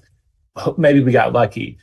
How we communicate what's happening will either make the client have more trust that we're going to get the job done or less. Absolutely right. You're going to have to coordinate with everybody. A couple of things I'll call out here. We just interviewed a couple of agents that they literally have created moving companies. Yeah. They give out free boxes to everybody and they have a warehouse full of boxes. One of them turned their... And those boxes have their branding and phone numbers on them. Oh my God. Sure. One of them did this interview with me on Zoom in their garage, and their entire garage was filled with boxes. And everyone in that neighborhood knows if they need a box, they can come borrow it as long as they put it back. That's their number one lead gen. My first thought as someone married to a realtor is that poor spouse. So good. That's how you know it's a family business. Oh, yeah. And of course, going to the closing. You're getting to the place we started with this. Any of these we can deliver as a core service and just do it up to the market value. Yes. There are ways that we can make it an experience. And there are things that we could turn it into basically a MOFR that you do so well that it becomes part of your lead gen. For years, we've seen people buy moving vans. They put their marketing on it. It sits in the parking lot. When you sell with me, we'll help you move. Whatever the offer is, and it attracts business. So this service more than pays for itself, and it draws in business. I'll never forget when I wrecked my car. Okay. And I ended up driving my team's moving van for a month and a half. So now I can say I drove a moving van for a month and a half. I was so glad I owned it. It's unbelievable. You are thriftier than I thought. Well, I wasn't renting a car. I drove that moving van, took it everywhere. So now that, and I want to just recapture this idea. So this was your framework. These were then the conversations that happened. And then within each of those conversations, you had the points that you were making to answer questions and move them through the process. And you very helpfully, at the beginning of each of these, there's a goal to each stage. And if you keep that goal in mind, it's easier to say, and here's what happens next in order for this to happen. Now, I know what I'm doing. Yes. I've thought about how I'm going to talk about it. Now I got to spend some time thinking about how someone's going to experience it. Yes. The seller client experience, this is the impression that's formed through every interaction, from getting the listing agreement all the way through closing the sale. The client experience is made up of 3 ingredients around their selling journey. What happened? What did they think about it? And really importantly, how did they feel about it? Yeah, that last one's a big one, isn't it? Yeah, talk me through that. Well, I mean, a lot of our stories that we tell ourselves are around how we feel. Mhm. So the story of the transaction to that person, even if everything went right, but they were anxious throughout, is not going to be a positive one. So how they feel throughout, we want them to get out of that I'm uncomfortable, anxious, or fearful and into a place of confidence and curiosity. You know, I did a coaching call this morning with Jen Davis. Okay. And it's weird because she's here, but she was coaching me. And she was talking about the fact that as soon as you are able to understand how you feel, and that's the moment that you can realize whether how you feel is coloring all of the things that you're seeing. Because what happens is people get feeling and confirmation bias, where they feel a certain way, and then they start looking for all the things that enforce that feeling and double click on their worldview. And before you know it, you dig yourself into a hole that might not be real. Yeah. Yeah, I mean, our feelings do get out in the world. And that's why, like, 2 people see the same situation, they see it and feel it very differently. As professionals here, we have to be asking the right questions to know where our clients are on that journey, Yes. right? I mean, as employers, we need to do that with our people too. But knowing how they think about it is our education, right? We can help them there. How they feel about it requires that we pay attention and we ask questions. That's it. Yep. As you design the seller client experience during the moments, here's a reminder of the 3 ways that they experience you. Now, I want to be really clear. We were very purposeful around that language. In our business, so much of the experience is what they think of you. Mhm. You're the tour guide. You're leading the 3-winged circus. You're the pace car. So a lot of this is about you. It's about how you appear. It's about how you act. It's about how you communicate and interact. These are the things that come together in this soup called experience. Well, that's this can be an emotionally fraught transaction for sellers and for buyers. One of the great things about having an agent involved is they get to help you step away from the emotions. So if anybody has to stay cool and collected through it, it's us. There's so many deals in my life that wouldn't have closed had there not been a reasonable party on the other side. Now, I'm not suggesting that all agents are reasonable. Don't get me wrong. But I will tell you, they're not as emotionally tied to the outcome as buyers and sellers. Yeah. Yeah, often. So now we get into surprise and delight. Yeah. And the purpose of this, like, is that extra secret sauce that you do around things. I believe that if it doesn't create conversations, it's probably not really surprise and delight. If that thing doesn't create word of mouth for you and your business, you haven't done it well enough. And the way you'll know you're doing it is they'll show up in your reviews, ratings, and referrals. I had a quote that I used in the 20%er, I think it was week before last. The idea that someone's actually referring business to you, like, what you want, it's great they prefer business. What you want is for them to insist that their friends do business with you. Absolutely. That's like a whole other level. And when we nail this, it's like, I'm sorry, Jason, you have to use this service. Yes. Trust me. Which leads to this idea that if you're doing a bunch of things, like if you look up right now and say, I'm nailing surprise and delight. I'm doing this and I'm doing that, and we hand deliver waffles, and I got this, and we do the Cinco de Mayo basket, and everybody, we're drinking on the driveway. New model I heard last night, really liked it. I'm doing all Tiffany Fikes. Have you heard that model? No, is it Cinco de Mayo margaritas in the No, it's driveway? drinking on the driveway. So her farm is 2,000 homes. Okay. And in May through September, on the last Thursday of each month, she identifies 3 or 4 of her homeowners will raise their hand and volunteer their driveway. And it's BYOB, and you go hang out, and she delivers signs to drive the traffic to these driveways. And then someone from her team is in each one, and they just hang out. And you know how she knew it was working? When someone said to her at an open house, we want to move into this area, they do all this cool stuff, they literally get in their driveways and drink together. Didn't know it was her event. So the signs came out. The signs came out. I love that. I love that. And like, I had a friend that moved to Dallas, and the driveways were in the back of the houses. Okay. And so there wasn't the natural ways that neighbors would interact with each other. like you didn't see each other from the driveway and how's it going? And let me help you get your garbage can in. Yeah. Because it was all happening behind closed doors. And they were really freaking out because the neighborhood they were in had social. She is creating that social connection that most people want from their neighborhoods. Yeah. And she's doing it purposefully. But it's like Jim Fagan with his house parties in the front yard once a quarter. Do you know your neighbors' names? I know the neighbors to the left. Across the street, we adopted our dog from them. Oh my gosh. So Mark Mackey, like we like very close. We take care of each other. He's always the guy who says, Jay, you didn't close your garage. And I don't know. I'll turn around. I don't know a single neighbor.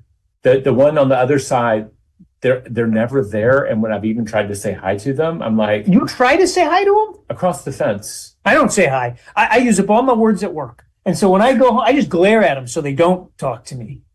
I can't imagine you. By the time I get home, words. no, I just glare. I take out the trash and I mean mug them. Okay, there we go. I like having neighbors because they're the ones that will, like, when you're a teenager, you're out of town, your teenagers earned the right to be at home. Oh, this is good. They're the ones who call you and say, are you throwing a party at your house? Oh, this is all new to me. Here's the key on this. If the things you're doing are not delivering reviews, ratings, and referrals, they might not be as delightful as you think. And so you need to look up and ask the question, is my surprise and delight delivering the 3 R's? Remember, that's why you're doing them. You're not doing them to do them. You're doing them to deliver the 3 R's. And that you have to be real honest with yourself about it. Yeah, and I think it's a moving target. You know, there was Cutco knives. I've got like a bajillion. There was Yeti cups. I've got like a bajillion. There's a moment where the thing that used to surprise and delight becomes common, and we have to be honest with ourselves and keep trying to stay ahead. Yeti cups might be passing. Yeah, I mean, there's like 5 different knockoffs. I thank my friends in Canada for this one, but I'll tell you this. It's legit. It's a great cup because they put my name on it. But I've never looked up and not been able to have a drink of water because they don't have a proper chalice. Yeah. You're not solving a problem for me. Well, in the beginning, like that cup cost more money than most people were willing to spend on a cup, a chalice, as you say. Yes. Right? No. Would you like to share a chalice with your neighbor? Maybe that's why they don't talk to you. No, but like, what was the hot item recently? Stanley Cup. Yep. So that was the thing that was hard to get. I think it's a moving target. That's all I'll say. So why don't we pause here? I've got right now, it is 1:30 Central Time. Okay. Do you want to come back in 10 minutes? Yeah, let's take a 10-minute break. By the way, don't leave. We're about to get to the good stuff. We're going to hit seller menu of service. We're going to get into cooperative compensation in a deep way. Before we do that, we'll bring back Jen because you know she's got some bombs to drop on us. You got 10 minutes to think of them, Jen. When we come back, we'll go through the core services and sellers. All right? 10 minutes from now, set your clocks. We're going to start whether you're here or not. Go! You know, since you brought it up, Jay, somebody actually delivered 24 Krispy Kreme donuts. Our friend Xavier, KWU certified instructor. We made a joke on the last call about donuts. Right. We didn't want to say commissions or anything. So how many donuts? So he had 24 Krispy Kreme donuts delivered. Thank you, X. That is awesome, my friend. Awesome. Jen, donuts, your thoughts? Chalices. I wish I had more of them. I wish they didn't count towards my calorie count. Those would be my thoughts on donuts. You know, I was sitting here in the break and I was thinking about everything that you all went through with the seller section. And I thought, gosh, you know, the value that we're adding to our agents as a coach, what would I take from this? If I were sitting with my roster of coaching clients right now, what would we be working on? And the conversation that I'll be having later today with my coaching clients is how do we get this out of our minds and into action, right? We talk a lot about at KW, we take a lot of classes and we have really smart bookshelves. Yet how do we take what we learn and put it into action? So from a coaching perspective, if I were coaching those of you that are listening today, I would say 2 things. Number 1, be really honest about where you're at on your baseline right now. What are you doing really well? And what are those opportunities for improvement? And let's focus in on those. The second thing I would talk to you about if we were having a one-on-one conversation is, I want to build a business plan that 75% of your GCI comes from your listings, that comes from your sellers. Because what we've talked again? Did you say 75%? I would say Okay. 75. Because I think right now there's so many of our agents that are anxious. They're anxious about what's going to happen and what changes are going to, and I know we're going to get into the buy side. They're anxious. And I find that most people can move out of anxiety with productive activities. We know what to expect on the inventory side. We know what to expect if we're helping our sellers. So my advice today would be simply, what did you learn? What improvements can you make? How do we implement those right now? And then let's go make sure that 75% of our GCI is going to come from our listing inventory. Everything else will fall into place. I love that. I mean, if we can get more of our folks focused on that 75%, it changes everything for everyone. And your aha is so right. How do I go get this into action? That's what the workbook for this course does, which will be coming out at the end of this month, which is you may not decide to run your marketing conversation the same way that we do. Mm-hmm. You'll pick and choose. And it's important that everybody knows what value they're offering and then puts them in a position to offer the value. That's called lead gen.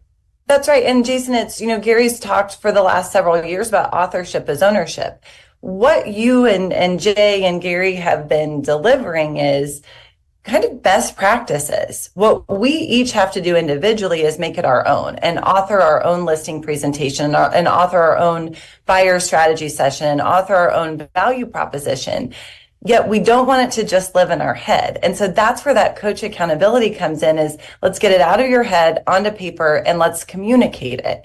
But the advice today would be simply be honest with yourself. Where's your baseline? What are you doing really well? And then what are those one or two things that we can make an improvement on?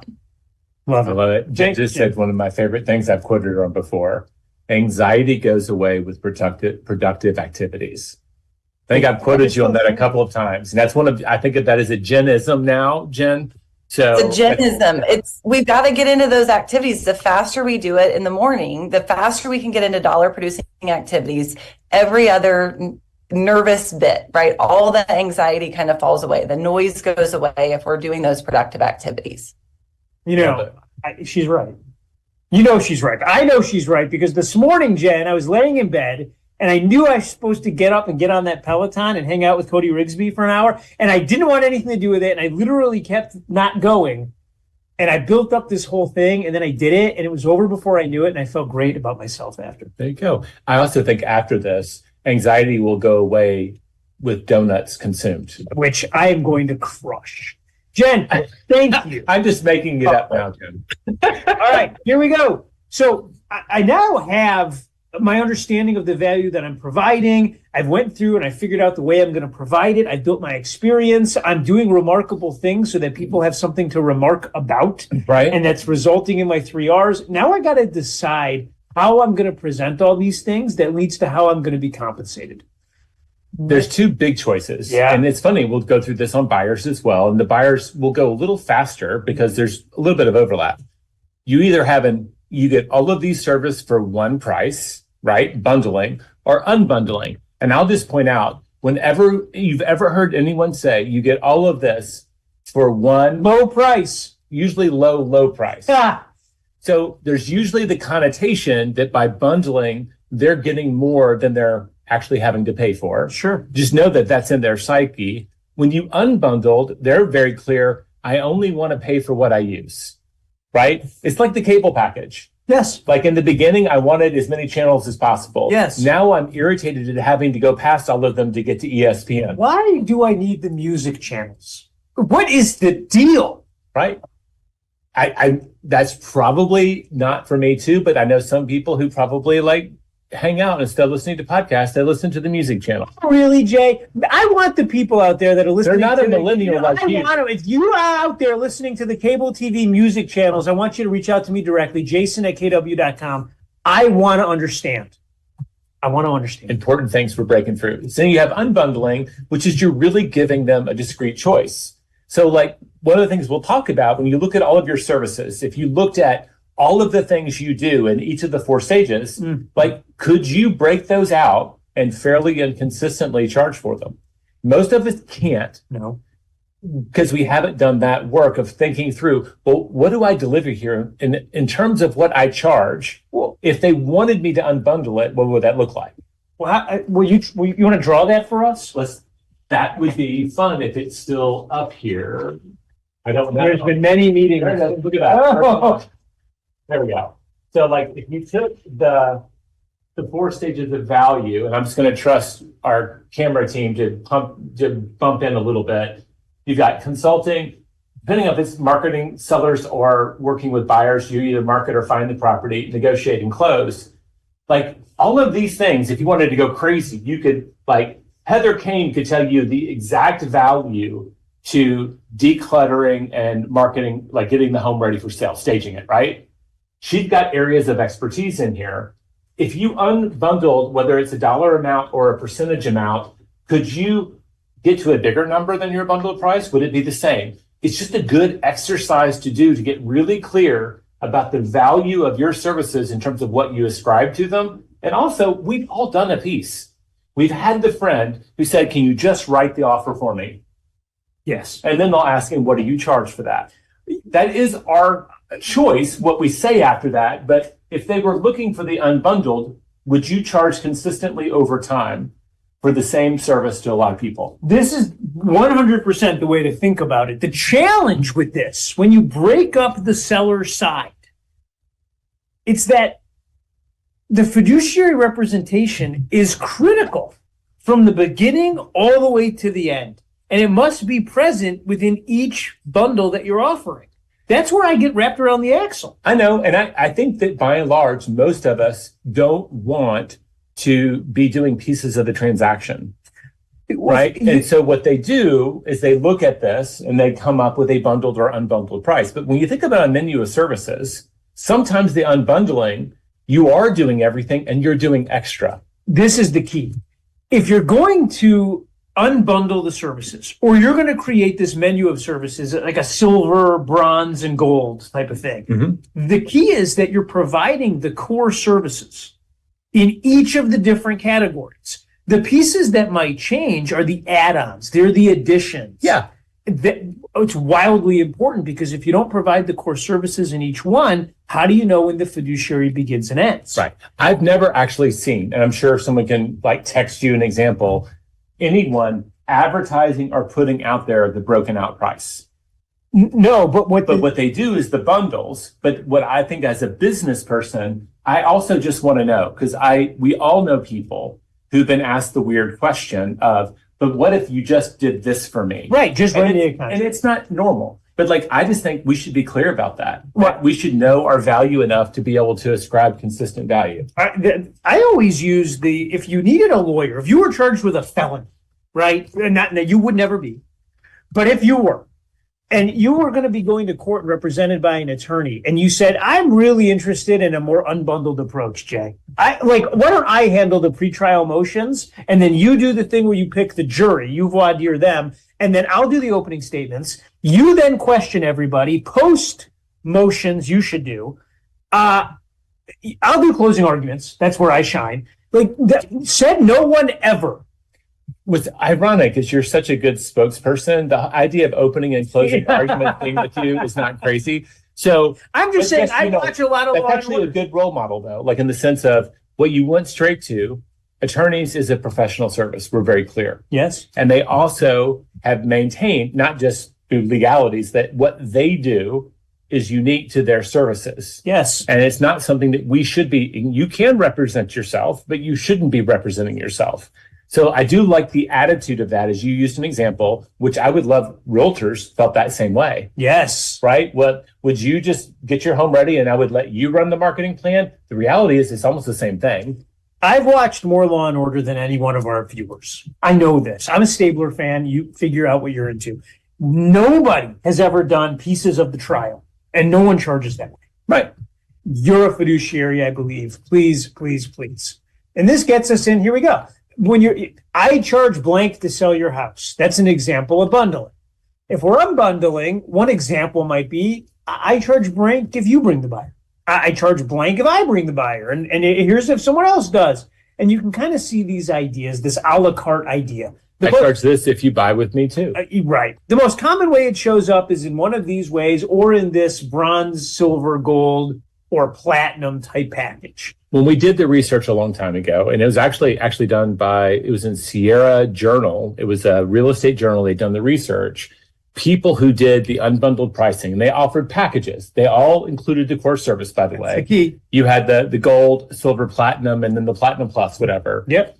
Because that forced them to have a clear conversation about what people were paying for, they on average earned more money than people who didn't do that. Oh, Derek reached out. He said they couldn't see, he needed us to zoom in on the whiteboard. Where's the remote?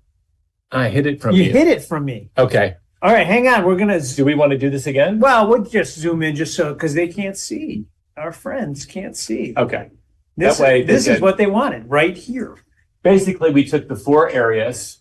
If you looked at those 4 pages, the 4 photographs you probably took, right? When you were doing, or you get those slides, if you go to Command and then go to Connect, that version, you could ask the question, what would I charge if I broke this up? Because some of the things, like maybe they are your surprise. What's the gold package? What's the silver package? What's the platinum package? Yep. Can you ascribe value to each of these?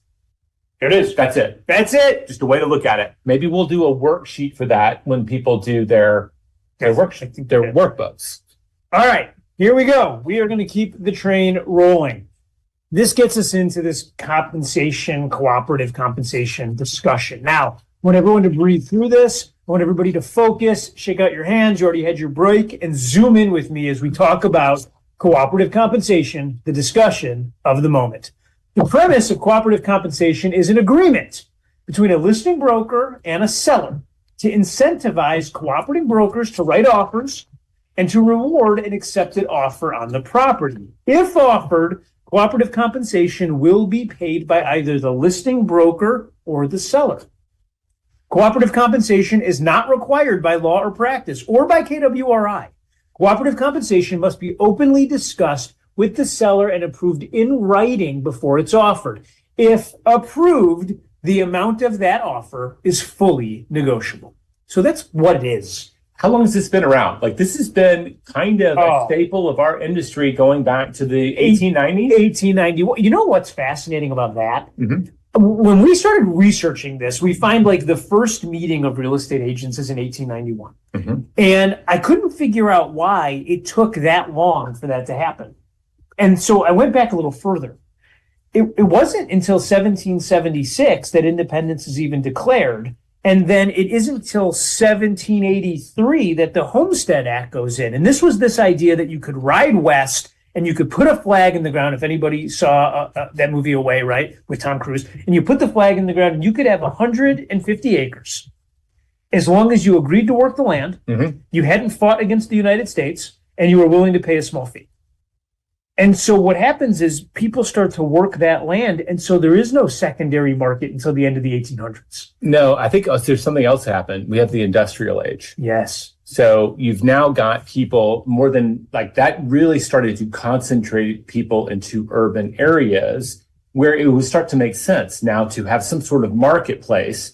Like if you're out in, the Wilder's Little House on the Prairie, like everybody knows your house is for sale, if it's for sale at all. Like everybody knows everything. You have to have a larger community for there to be information that is like that need to transact. Yeah, and now land needs to start to be conveyed. Yeah. So it starts to be conveyed in 1891, and then in 1910, the first what we know today as NAR kind of comes together. Mm-hmm. What's crazy about that is it's at those meetings that they declare this idea that agents should cooperate with each other in order to give sellers the best chance to get the highest prices for their properties.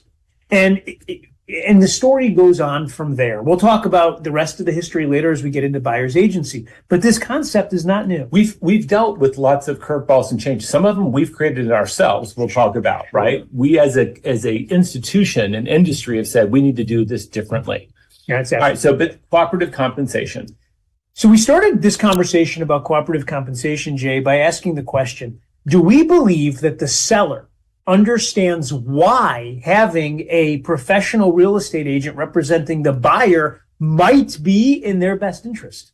3 answers to that. No, no, and no. And what's crazy is, like, I don't think a lot of us because it was such an assumption. Thank you. I just had coffee delivered. That's so nice. Oh gosh, do we need You to get everything. Oh, No one delivers it. Okay. Straight from your office. there we go. Can you believe this? Cheers. This, And to you, you got a sir. paper chalice this This is time. so And I'm going to nice. keep saying chalice because you used it. I'm always afraid it's going to be too hot. Is it good temp? Good job. Okay. So one of the ahas, like everything depends on the fact the seller has to make the decision to offer it. So before you can even go into all the whys, it starts with the premise, why does a seller even care that there is a professional buyer's agent representing the buyer? And what's funny is like, I don't know that that was a part of anyone's listing presentation.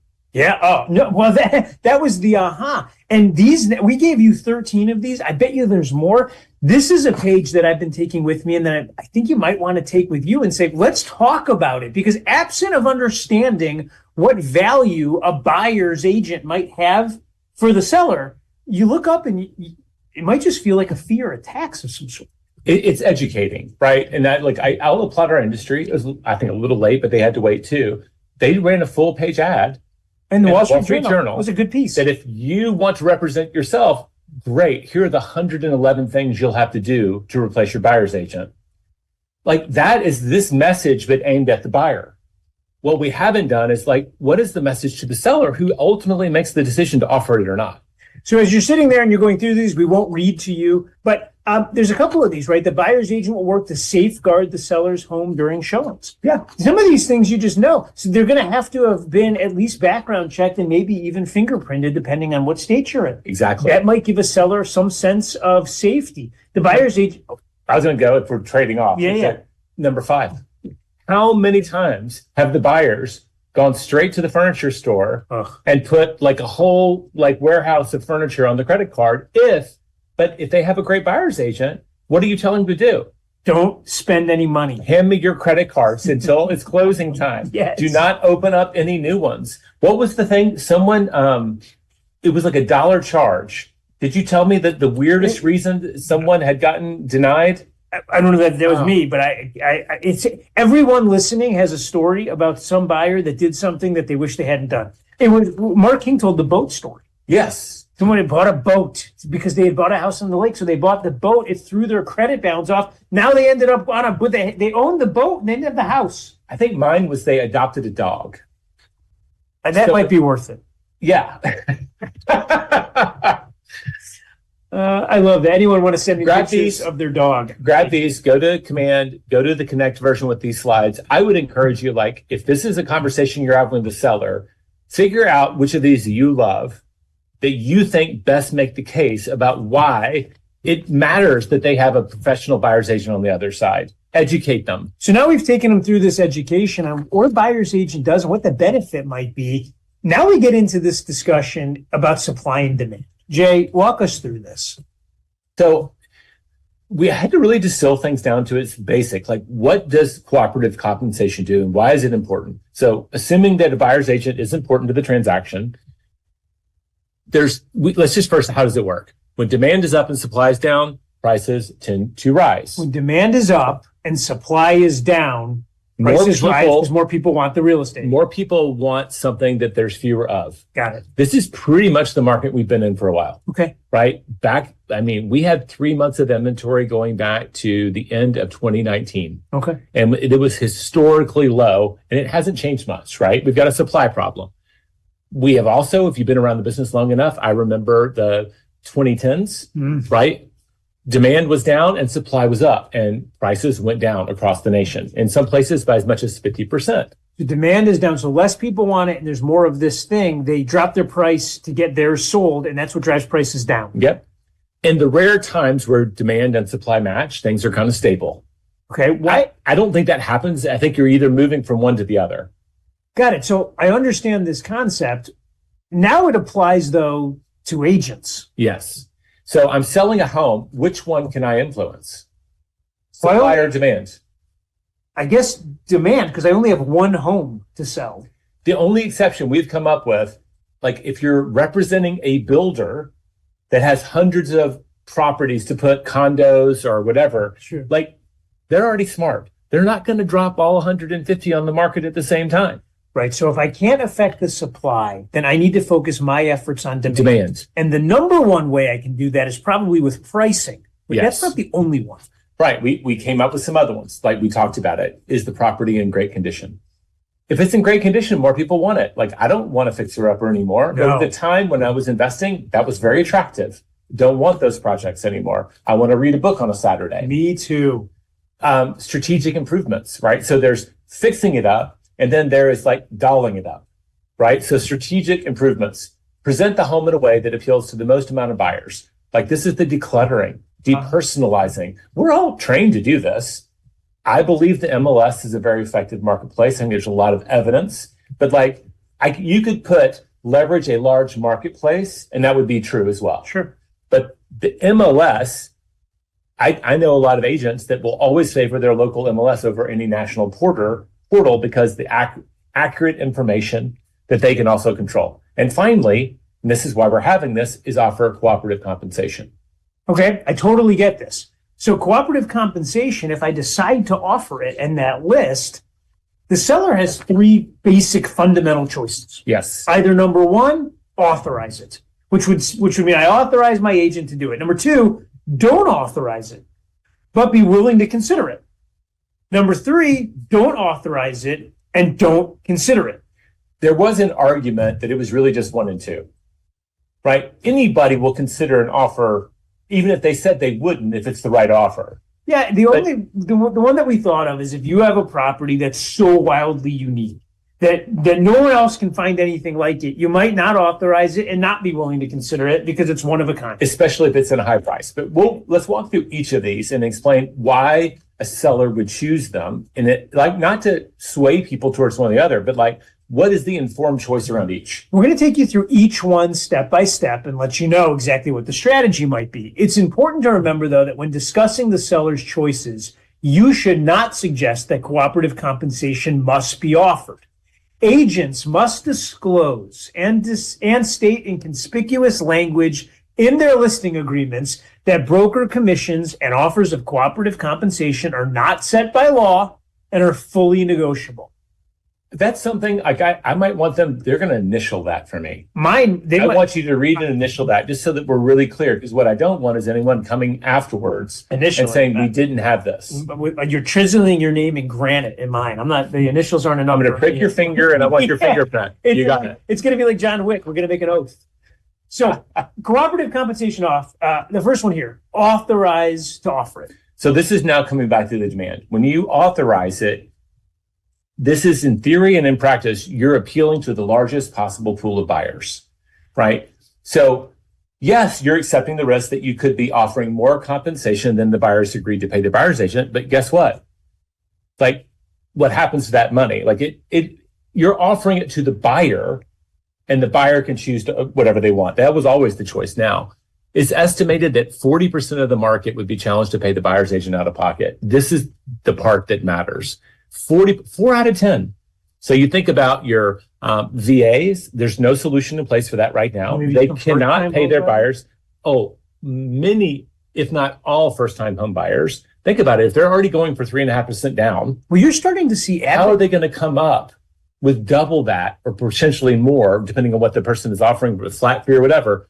How are they going to come out of pocket for that? It's going to delay the transaction or kill it altogether. Well, you're starting to see advocacy groups come out and talk about these things. But the reason that offering it in this way of thinking would open it up to the largest pool of buyers is the 4 out of 10 people that Jay's mentioning would be able to still look at this home and pay for representation. Because essentially, if you're offering it, especially at that price point, they're not paying cash most likely. They get to finance it. It's not coming out of pocket. And I'll tell you, in this market with higher interest rates, people are really watching their dimes. There's probably a lot of move-up buyers that would be challenged as well. So I would be sitting down and saying, look, are we aware that if we don't authorize it, all of these people might just assume that there's no way to get it and they won't even look at your home? That's the danger. Yes. Then we go to don't authorize it, but be willing to consider it in an offer. And this is the person who says, look, I'm willing to keep my options open to paying it or not. I accept the potential risk of exposing my property to a smaller pool of buyers, as we just described, because some buyers who may need it might not ask. They might just assume it's not available and not write an offer or even look at the house. Additionally, I accept the potential risks if a buyer doesn't have representation of accounting more hassles and more delays. And that's the 13 roles that we could think of that the buyer agent fulfills in the transaction. So the seller is realizing, like, I'm not getting any of these 13 benefits if they decide that they're going to make an offer without that to save the money. What's important to remember is authorize it. The seller who looks up and makes this decision believes that this is going to net them the highest price. Absolutely. Don't authorize it, but be willing to consider it. The seller that thinks about this also might think that this one allows them to net the highest price. Yes. I think all three choices index on the most amount of money. They're coming about it differently. Right. One of them says, I want the largest pool of buyers. And the other one says, I just want to have lower fees. Right. And that's what we have to understand. It isn't a moment to make judgment on their choice. Mm-hmm. It's a moment to educate them on the options. And then it's okay to have an opinion and share that opinion based on what you think the best way to market real estate is. By the way, everybody who's representing their VA or military veterans, this idea of number two could really play into it. And that's where we, as fiduciaries representing buyers, we're going to have to write that. Well, why don't we go ahead? It's in your price range. It meets all your criteria. We'll write it into the offer and see if they'll consider it. This is where, like, we can't let them assume that it won't be on the table just because they don't offer it outright. We can write it into our offer and they can choose to accept it or not. That's exactly right. And this brings up the don't authorize it and don't consider it. This is a seller who says, I'm unwilling to pay it. I accept the potential risks of exposing my property to a smaller pool of buyers because a buyer who needs it and might not make an offer. Additionally, I accept the potential risk of a buyer doesn't have representation of having more hassles, having some interested buyers, and more delays.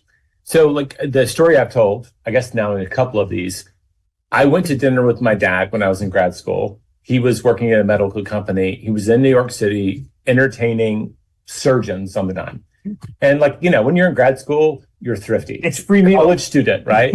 And I got a free meal. I had to put on a tie for it. It was a dressy place. And I remember I sit down next to my dad and I lean over and I say, Dad, there are no prices on this menu. And he goes, Jay, if you have to know the prices, you shouldn't be sitting here. So good. And I think of that when I think of this. If someone is in like an exclusive neighborhood, right? Maybe it's an exclusive zip code in California, in Colorado, where it's all cash buyers, right? These are the kind of people that might be buying a second home for several $1 million. Like I was taught and trained, you don't ask them about financing, you assume, and you'll be paying cash. Because they might be insulted at the thought of having to get a loan. Very fair. If that's your home in that market, you might, anybody who's buying this house can afford to pay their buyer's agent. Absolutely. And that's actually not unreasonable, but that's a very narrow context. I think that's exactly right. Here's the thing. All of those strategies are okay, but you have to be able to articulate and explain them so that you can consult your customer, your client, to make the best decision. All of this is going to come down to the conversations about what you're going to have in your listing agreements. When working with sellers, one of the biggest opportunities, but also one of the biggest challenges might be explaining the listing agreement. The reason is because in the name of full transparency, there are certain essentials that you should cover. Some of these will be easy. They'll come natural, and some of them, of course, won't. Your ability to communicate the benefit of your service so that the seller understands that your compensation represents fair value sets your business relationship up for the best possible chance to succeed. You need to make sure that your listing agreement discloses in conspicuous language. Jay, why do we keep saying the word conspicuous language? So we have an example right here. You see the red text? Yes. That is conspicuous. It's something that won't be missed. It's not small print you're trying to hide. You're trying to make sure that it is seen. And by the way, that builds trust. The language needs to stand out. It's got to be clearly visible that the seller acknowledges that commissions are not set by law and are fully negotiable. In addition, you must obtain written approval from your seller to offer cooperative compensation. If your seller decides against making an offer of cooperative compensation, it is recommended that you document your seller's decision. It's covered up by something, which is why we're looking down, and consult your local market center on best practice. So when we think about KWU rolling out the workshop edition, yes, and the local edition, this is one of those areas we talked about earlier where your listing agreements are going to be promulgated locally and approved by your broker. Yes. So we're making recommendations here. How this plays out is going to be in your brokerage, and that's where you need to go engage. It's fairly similar with landlords. It doesn't change your approach to transparency, and it certainly doesn't change your approach around how you're going to talk about your services and your compensation. What's funny is I go to, like, every time I've taught this, like publicly and in these, there are people in my world that are commercial. And I'll say, I know that we were mostly talking about retail and residential side. And they're like, we're already doing a lot of this. Yeah. So we added these for our friends in commercial brokerages that do a lot of landlord and tenant work. And we also know some residential do that, high-end Chicago areas where that's a great living as well. It's evidently a lot of this is already happening in that world. 100%. And just like with sellers, everything is negotiable and all the cooperative compensation rules apply. And there we go. All right, I think it's time for a Jen Davis moment before we get to the home stretch. Hey now, Jen. Hi. Hello. We just covered quite a bit of ground there, talking about how we get paid, everything. Any thoughts from a coaching perspective about how we can put some of this into action and think about it right? You know, I've spent a lot of time thinking about it, right? My past was being a mega agent, right? I've led teams, I've trained a lot of agents, and you know, one of the things that I know with our agents is the hardest skill set is conversion, right? That's what makes a good agent a great agent, is when you can really look at that conversion and go from a 60% to a 70% or a 70% to an 80%. And there's a direct correlation in your conversion with your ability to communicate with a buyer or seller.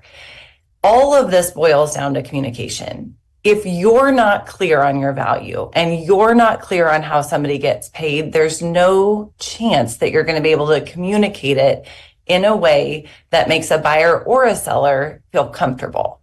And so I think when you both were talking, the thing that was a resounding message from me is people will make the decisions that they're going to make with more confidence the clearer we are in our message. And so I think if I were looking at how do you get that 1% better on your skill set, it's really going through what I referenced at the very beginning. Utilize the educational model that we have. Listen to someone that's great at it, role model it, then role play it, and then real play it. But you've got to be committed to the practice of getting that 1% better. And I really, really think those people that understand their value and are super clear on it are going to be great at communicating it, which means their conversion rates are going to continue to be top shelf. Those of you that are like, I'm really struggling with this, or I don't understand my value, let's just put a pin in that. Let's unpack that a little bit to understand what is your value, how do we articulate it, and practice that until you have the confidence to get people to buy into to you and into the value that you offer. Something you said there, Jen, I love that. It's like, if you don't believe in your value, how can you convince anyone else? Didn't Phil Jones say something that's even catchy? Yeah, but very, very similar. Yeah. That was where he went first. Yeah. So like what I heard was a lot of like, we have the ability, especially in our market centers with our coaches, with our teams, to practice on the skills of these conversations. There's also a mindset piece is what I heard. We have to believe in our value. You do. And I think, the question that I would ask to understand, do you know your value? Would you pay for your services? Simply, would you spot on? That came up in an MREA episode we just did with Robert Lucido Jr. If you haven't listened to that episode on buyer value, I'm begging you to go download that at Spotify or wherever you get your podcasts and listen to that, because that was the first thing he said, which is everybody should pay for incredible value, and incredible value should be the bar that you deliver. And if you don't believe it, why would anyone pay you for it? Right. That's right. Spot on. Jen, spot on. I get scared talking buyers with you watching. I feel like I'm sitting in ultimate judgment. So I'll send you my improvements later. Yeah, she's gonna buzz him like she's a little shocker. Well, let's set it up like this. So to the video team, if Jen wants to break in at any point and talk anything buyers, you just go. You just jump in. Perfect. Love that. All right, so here we go. And everybody, we're in the home stretch. Yeah, buyers goes faster than sellers because a lot of it is the same process. Yep. So are we supposed to center this? Is that the request? I think that was the request. Yeah, there we go. I'll just center us a little bit. Here we go, friend. There we go. We're starting buyers the same way that we came in. Well, I don't know, Jay. Is that it? Yeah, it's pretty good. All right, we're starting buyers the same way we started sellers, which is, what do they want? What they want is they want to find the right property that meets their timing needs and then get it at the best price with the fewest amount of hassles. Jay, it's a long sentence, but everyone in there is important. Well, what you got is you have one extra thing here. One extra thing. We had 3 things for sellers. There's 4. I'm getting 4 things. The right property that meets their needs. So it's funny. Those could be the 2 things, but there's sometimes there's the wants and the needs. Yep, sure. Right? Best price, fewest amount of hassles. It's not complicated, folks. No. But everything we do should roll back to one of these. Yeah, so I want this one printed and on the old cork board also. For you baby boomers in the room, millennials, you won't do that. But the rest of you, put it on your cork board. So did people come after you for saying that vision boards don't work about the cork board last time? No, but Have you been convinced? I'm convinced more than ever that vision boards still don't work and are the dumbest thing on the planet. And I would love, but send the emails. I need it in my life. You know how I know? Because I walk through market centers all the time and I walk past and they're like, oh my gosh, here's a picture of my yacht. And I'm like, when did you get it? And they're like, never got it. How long has it been there? 100 years. Jay. We will agree to distree. I can't with the vision. I also have got a whiteboard, not a cork board. You sit in that room. But maybe if I drank out of a chalice, I would have a cork board. Oh, with the scissors and the glue sticks and you stupid. Not a crafter, are you? Oh, gosh. Buyer agency. All right, I'm going to just, I'm teasing you now. This is some research that you did. I love this. I want you to own this slide because this is stuff. If you weren't in the business, when this is happening, you don't even know that this is so recent. Well, so we left off on our brief history lesson in 1910 when the Board of Realtors comes in, right? And things are going great. They're chugging along. It's in 49 that they actually go and trademark the word realtor. Okay. Which is so crazy because in 1950, they end up before the Supreme Court talking about commissions. There we go. This wasn't even the first time we had talked about commissions. It had been talked about then. Well, I think if we look back, I think the population post-World War II, that was the housing boom. All those GIs, that was the idea of everybody should have their own little piece of the North American dream, for sure. So I can totally see boom, they're on the scene. It goes from being maybe a niche thing, maybe not, but now it's very much the center of the conversation. And guess who's buying the most of them?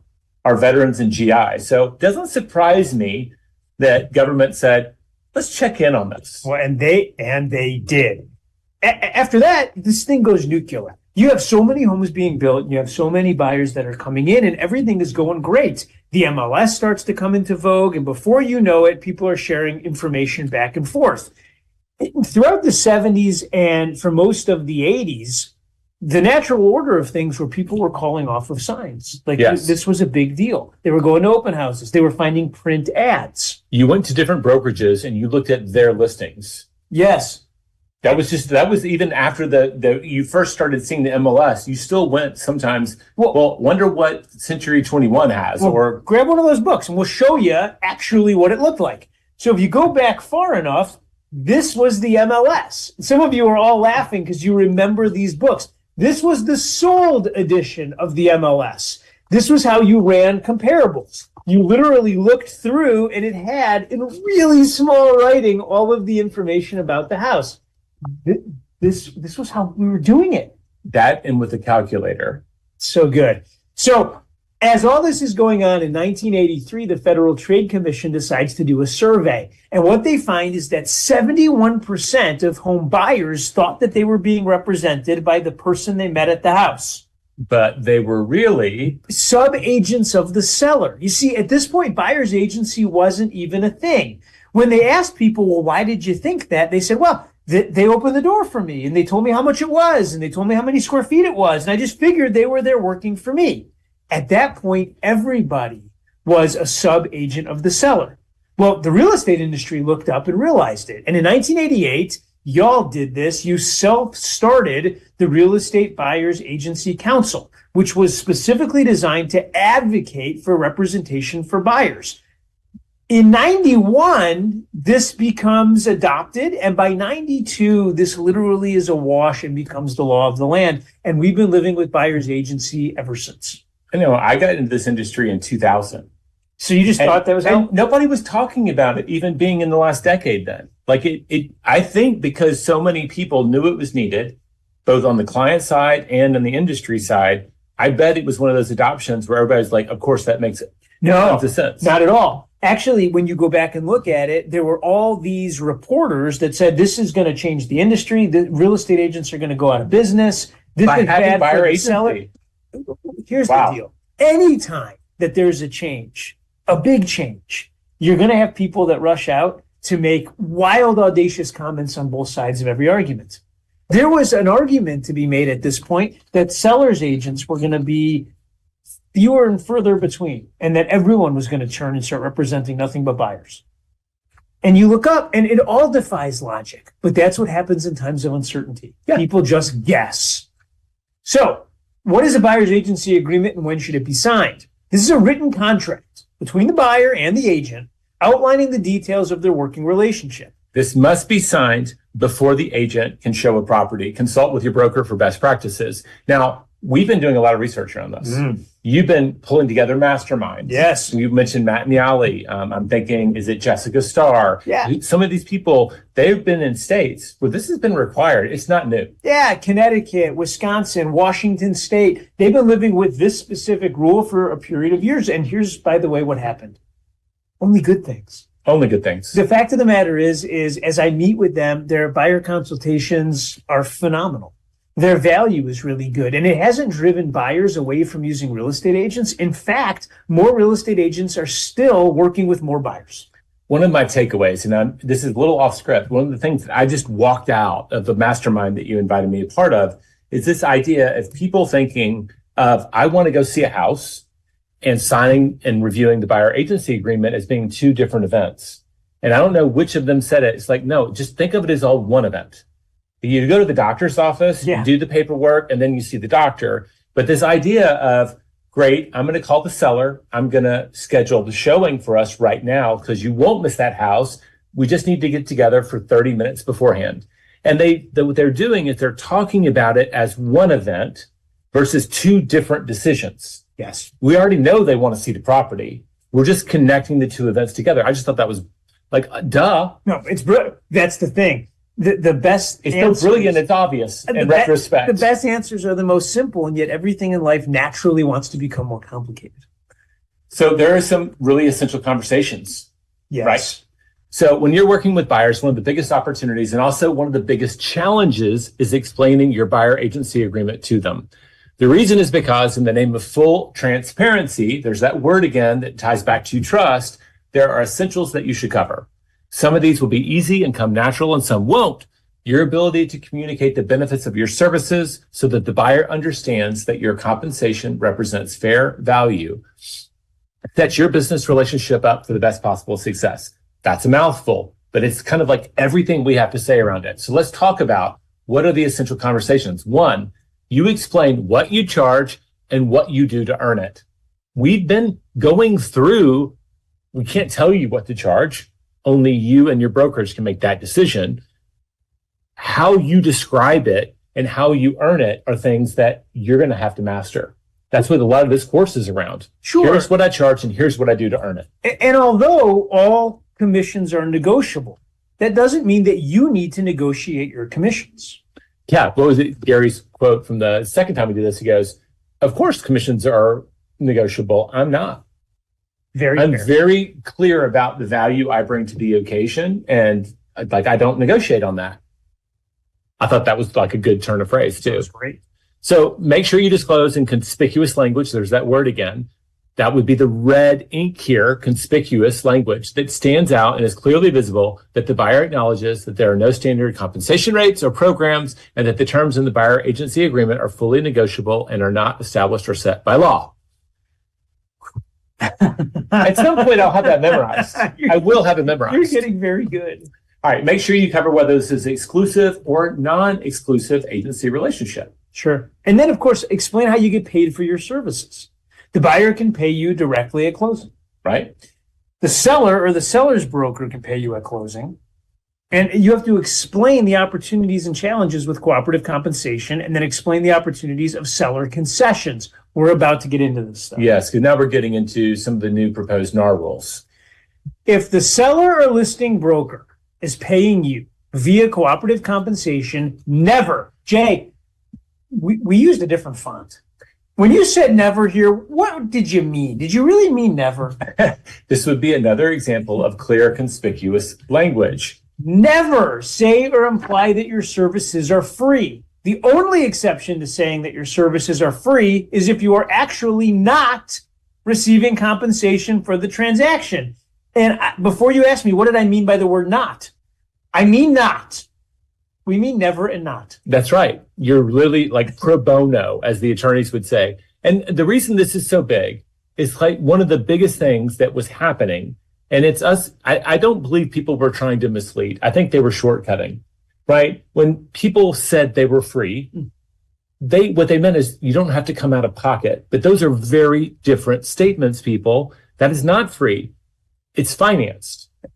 And that is the difference. So we have to be very, very, very clear about how we talk about how we get paid. No shortcut language. Never say or imply your services are free unless you're actually not receiving compensation. Got it. Cool. So the opportunity with cooperative compensation is that your compensation as a buyer's agent might be covered. The challenge is that it might not be covered at all or is more or less than the buyer has agreed to pay. When explaining the possibility of sellers offering compensation, you'll have to deal with three possibilities. Number one, it's equal. This is an easy one. If it's equal, then there's nothing to negotiate or discuss with the buyer. We agreed to 4 donuts and we got 4 donuts. By the way, the donut conversation is alive and well in my chat log. Okay. I just wonder where they're sitting upstairs. Well, that's the Probably conversation. not in a vulnerable environment. Well, the donuts didn't get delivered to me. And now there's a It's whole a mystery. investigation happening at KWRI. If it's less, then the buyer can make up the difference or the seller will agree to make up the difference. That's right. One of those two things is going to happen. This is where your buyer has signed an agreement to pay you 4 donuts and a seller is offering 2 donuts. Now we have this 2 donut delta to deal with. Right. The buyer could bring the 2 donuts. Well, we talk about, we're writing the offer. Do you want me, like when we write this offer, depending on the market, are we more likely to get it if you decide to pay me the donuts separately, or do you want to go ahead and ask the seller to pay those donuts? That's it. Those are your choices. And you can write that into your offer. Or it's more. Now, if it's more than, the excess cannot be paid to the buyer's agent. The excess can either be credited back to the seller or negotiated to be credited to the buyer. Note, if buyers obtaining VA finances, commissions must be paid by the seller. So let's back up the train on this. In this case, I agreed to work for 4 donuts. The seller was offering 7 donuts. Now there's 3 extra. I don't just get them. Those donuts belong to the buyer, or they can be credited back to the seller. Right. Or like there's lots of ways. What was great is we were looking at different areas that are kind of ahead of the curve. I believe it was the Northwest MLS. Mm-hmm. They already had this detailed and they had check boxes ready. So and if the commission that is offered is equal to, and if it's less than, here's what we've agreed in advance how to handle that. And if it's more than, here's how we've agreed in advance to handle it. It's not that many choices. It's just a few conversations and get clear about it. The buyer might say, I really want that to go to principal, or I want cash back so I can fix it myself. It's just a decision to be made. Yeah, and here's the thing. It's not a wildly complicated decision. And I know right now there's just endless things to read on these topics. This is it, friends. Like it all boils down to these possibilities. So, buyer services, and now we're back into core again. And I want you to think of this again as the framework. So I got to do some stuff now that I'm going to work for a buyer. I got to consult them to a decision. We have to search for properties. Once we find the right house, I got to do some stuff. I got to negotiate the contract. And of course, I have to close the sale. The buyer core services are services that are essential to finding and purchasing a property that the customer expects to receive. This is good. When done at the highest level, these services put the buyer in the best position to accomplish their goals. Remember, we're not doing for the sake of doing. We're doing to get a very specific outcome. Well, they want the right property that meets their timing needs at the best price with the least amount of hassles. That's what they want, some version of those four things. So as you build out your framework, the focusing question is, does the value you provide get them that outcome? Now, we believe this framework does. We'll move through this, like this is going to be parallel. We're going to go 5 fast. stages instead of 4. So we'll go fast through this because we know we're getting in there. Like y'all are hanging in there. Thank you so much. But like, this is the same conversation. We believe these are the core services. What stands out for you in consulting the decision? Explaining the home buying process. Yes. This is a process, and it's a unique one. People might do it 3, 4, 5, maybe 6 times in their entire life.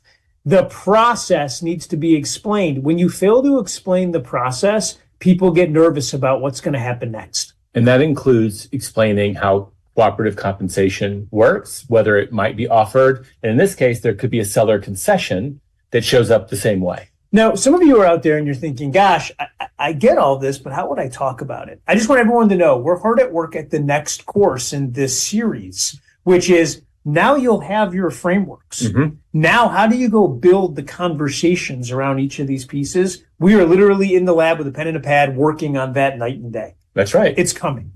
Well, we know the proposed NAR settlement changes. So on the MLS, we're not going to be offering cooperative compensation any longer, correct? Right. They can offer a concession. In a public comment field. Yes. And the buyer can choose to use that concession for whatever they want. And one of those things might be to pay for representation. But just note, it's not the same thing. You can't say a concession is cooperative compensation. It could be, but it doesn't have to be. There's nothing that prevents the seller from offering that in a text message, in a phone call, in other places outside of the MLS. Send a raven. That's exactly right. All right. So you consult them to a decision. Once we do that, now we'll go back. I want to hit my favorite. 4, pre-qualify the buyer. Just like Gary talked about. Yes. Like there's a place for you in the process of showing all of the expertise you have. You can put it on full display because you're going to go through complicated financials there, how the system works, all of that. That's if you master that conversation, you're demonstrating a lot of value right up front.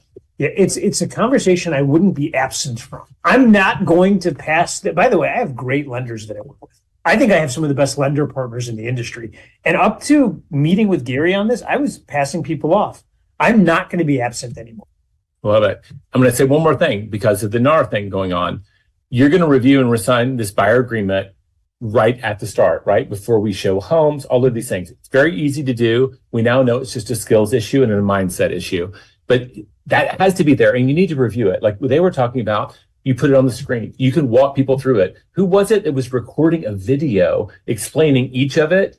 And that good. Also documented that they had, like, there's no way to say that I did not give you every bit of information. It was really neat. What this agent did is they used a program, I think it was called Loom, and they literally, they were using DocuSign. And so they made a Loom video where they took somebody all the way through the process, explained to them every point of their buyer's agency agreement. So when they got the DocuSign, they had to watch the video as well. So no one could say, well, I didn't know. Yeah. And if I'm on a team, like this allows me, right, as the mega agent at the top to make sure that conversation is not being skipped. It's happening at the highest possible level.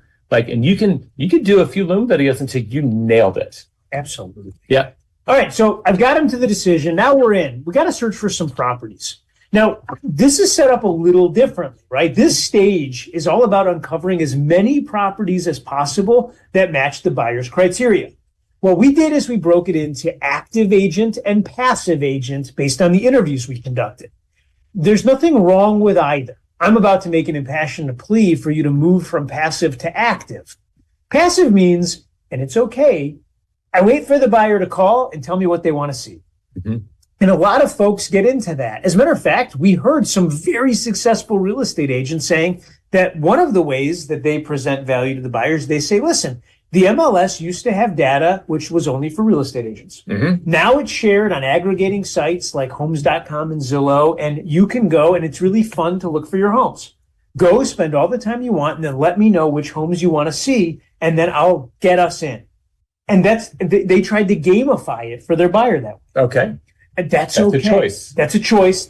We consider that a passive approach. An active approach, and I believe this is where you can really stand out when you're explaining your buyer's value, is here are all the different things I'm going to help you find the right house. Because one of the things that the aggregators have done is they've created an idea in the buyer's mind that the buyer can find their own home. Yeah. Which maybe they can. And by the way, maybe they won't.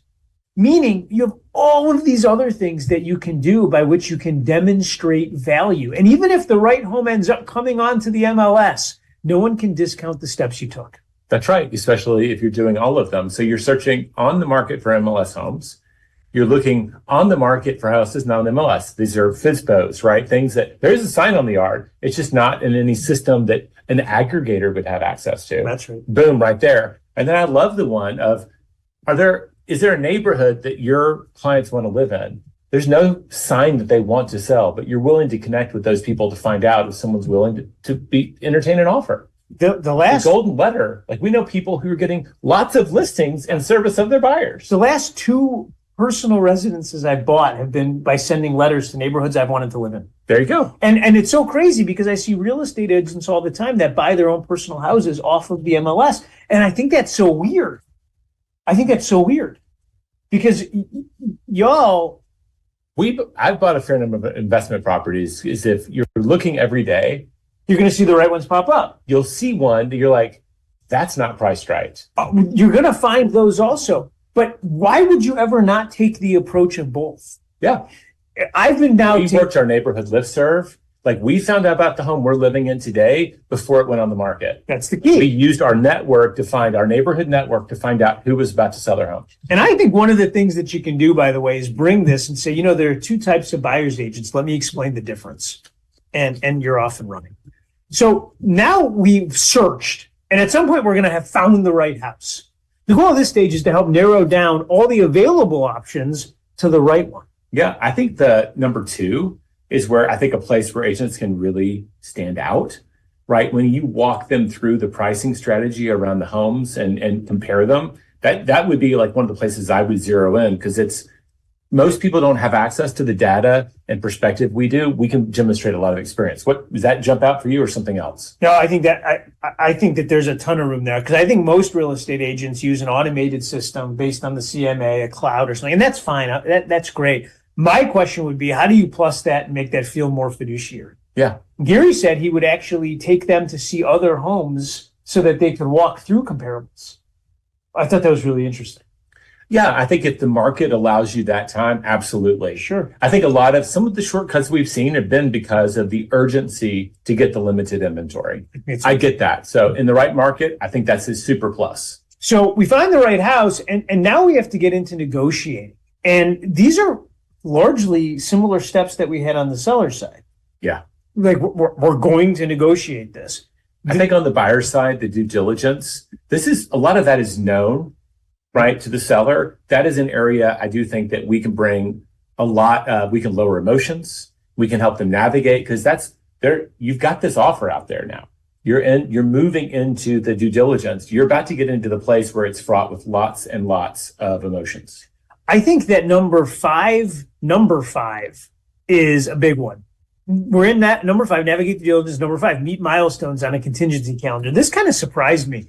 The market where I started my career in Detroit, Michigan. Into the calendar thing. Thank you. Yeah, yes. In Detroit, Michigan, the title companies, they don't create a calendar for you of all the important milestones.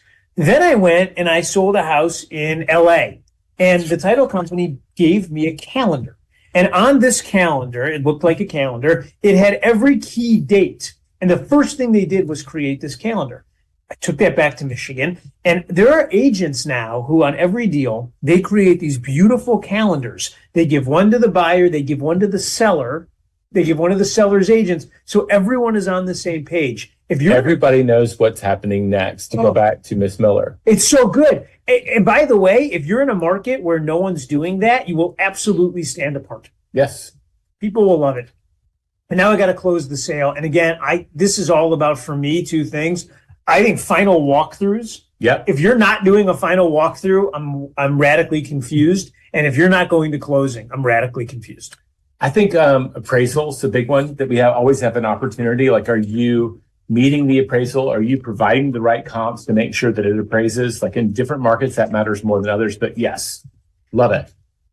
So this is exactly as it was on the seller side. Yeah. It's still going to be about how I appear, how I act, and how I communicate and interact. And it's going to be about what happened, what they think about it, and most importantly, what they feel about the transaction. I will say, like a lot of people become listing agents because there appears to be more feelings on the buyer side of the transaction.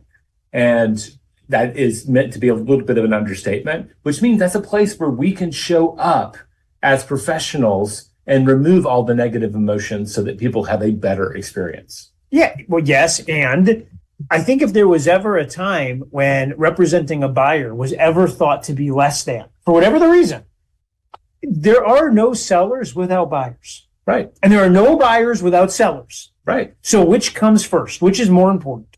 The only thing we've ever said officially is that it is easier to work more sellers than buyers at the same time in terms of, but we've never qualified like one as a more noble service. Absolutely. Never implied that at all. And remember, when you talk about, let's be honest, so many of us do this for the love of real estate and the love of people. I think the reason that I was so wrapped around the axle and so unhappy when these verdicts came out was I had spent 25 years of a career just like you all do, waking up and helping people. And, you know, the fact of the matter is the vast majority, I would tell you, which I know is going to sound weird, of real estate conversations I had with folks never ended in a paycheck. As a matter of fact, I never had an expectation of even getting paid.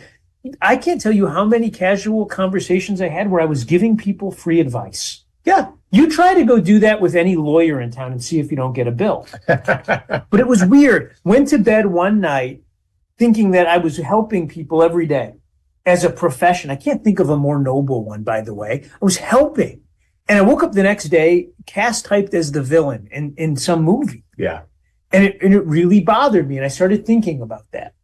And I started thinking about the word love, for the love of real estate, for the love of helping people. And most folks, from what I found, they experience conditional love.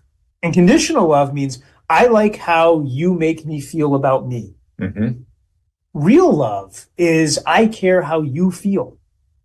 And so when we wake up in the morning and we make the delineation between, am I going to help buyers or am I going to help sellers? Yeah, they're business choices. But I want everyone to remember what you do and the people you help is wildly important on both sides of the transaction. Absolutely. And you should be damn proud of being a real estate agent.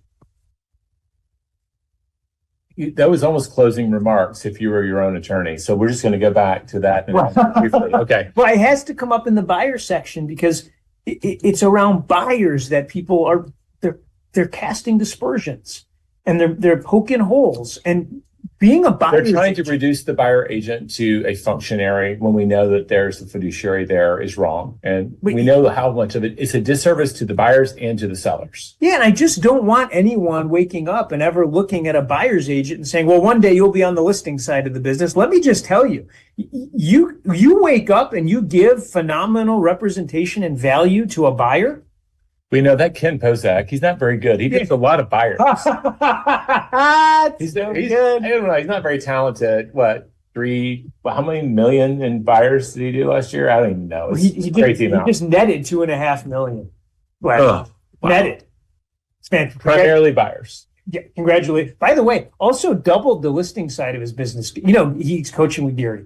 So Gary looks up and says, okay, in 2022, he had done 70 buyers. Mm-hmm. In 2023, sellers. In 2023, did 147 of them. Love it. What's the one thing he changed? He just started making videos on his channel about sellers. Yeah, he had a hook for relocation buyers, and now he's got a hook for sellers. Yeah, so my aha, once you have the audience, you can make videos about anything you want. There you go. All right, same thing here, buyer surprise and delight. You got your core services down. How you show up, how you talk, how you appear will influence how they think and feel. So we've got the experience down. Now, where are your opportunities for surprising and delight? Right? Is it your closing gift? Is it your, I know that Caroline, we talked about her gifts. Right? She has very thoughtful, very show me you care by Like she is going to show you know me. What's her? If you know me, then show me. If you know me, show me. And she tries to do that through her gifting strategy. Everybody has a different way, but how are you surprising and delighting? That is where a lot of your reviews, ratings, referrals will come from. Just be thoughtful and be strategic. And remember, if it's not remarkable, there's nothing to remark about. And if you're not getting the 3 R's, it's okay. But stop doing what you're doing and do something different.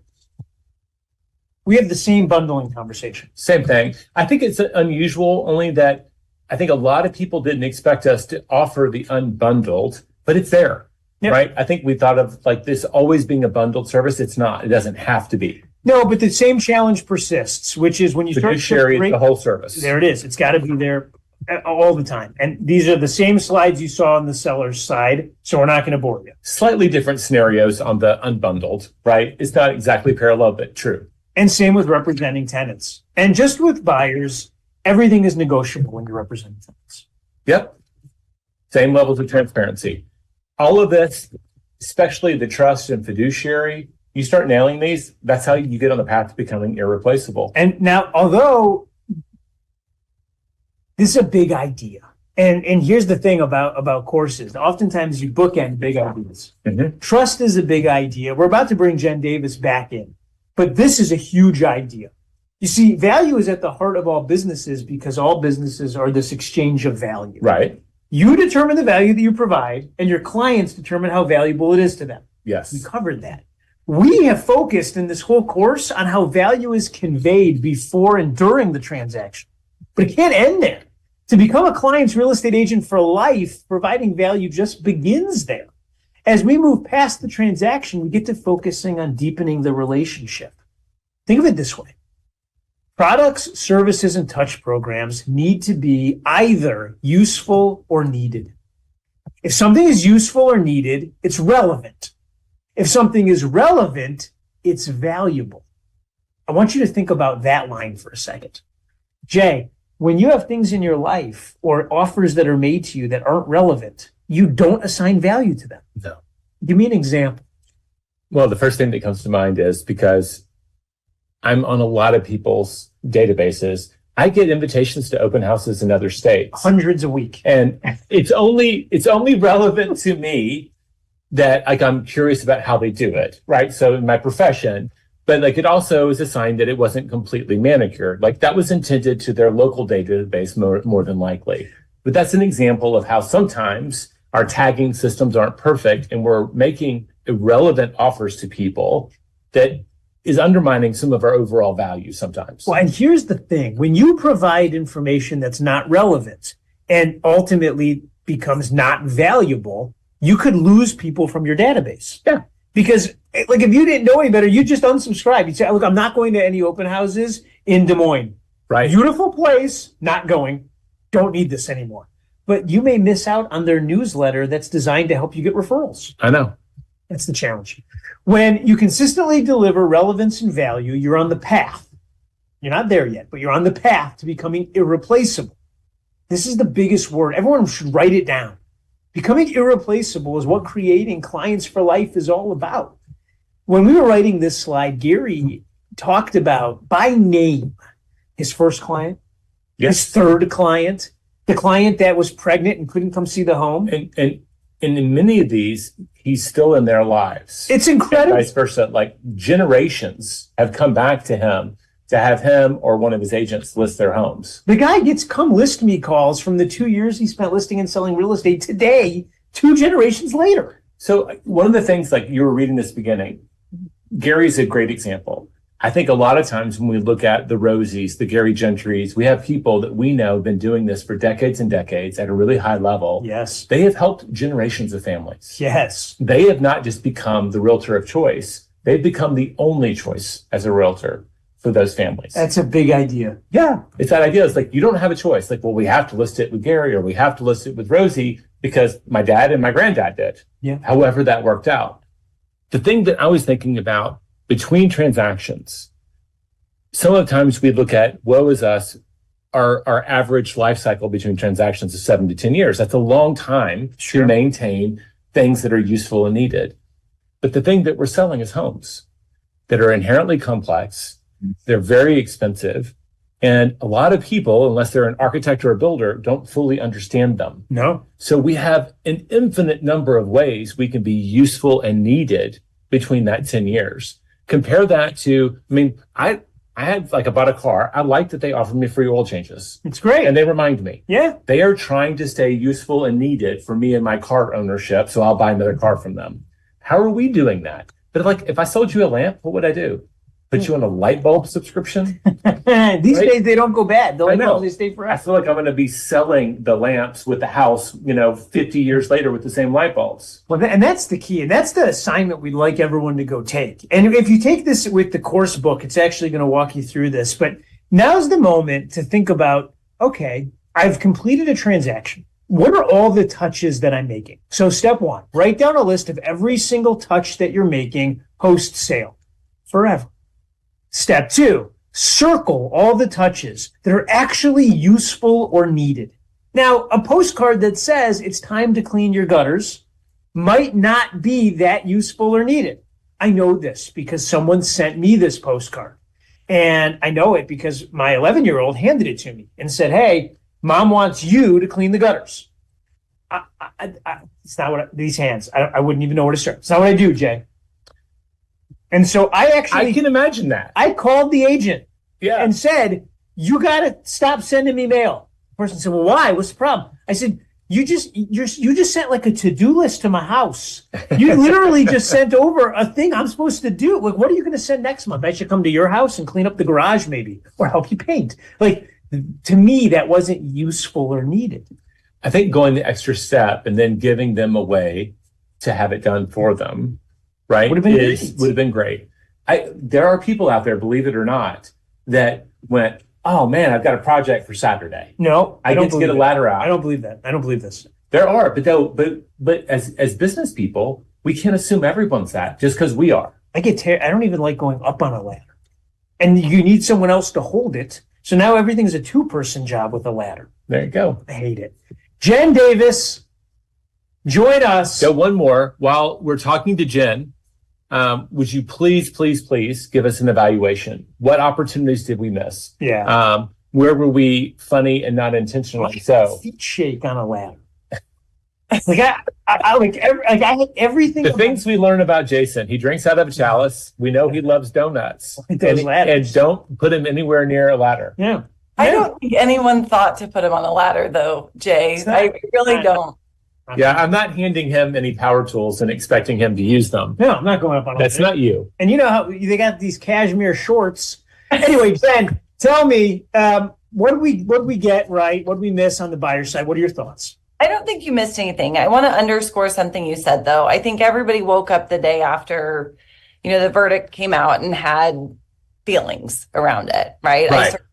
I built a whole career on being a buyer's agent, right? So I think, Jason, what I want to underscore that you said is being a buyer's agent isn't a less than role. The goal in being a great buyer's agent isn't to get to be a listing agent, right? A great buyer's agent has the opportunity to build a great business. And so when we look at that type of an opportunity, one of the things that Jordan and I have been kicking around at MAPS is this idea between first responders and first reactors, right? We've had a lot of first reactions. People have reacted all over the place since the verdict. We want to be the first responders, right? And that's what this course delivered, was a first well thought out response, right? This is what that is. We're going to have more. Those workbooks are going to be more.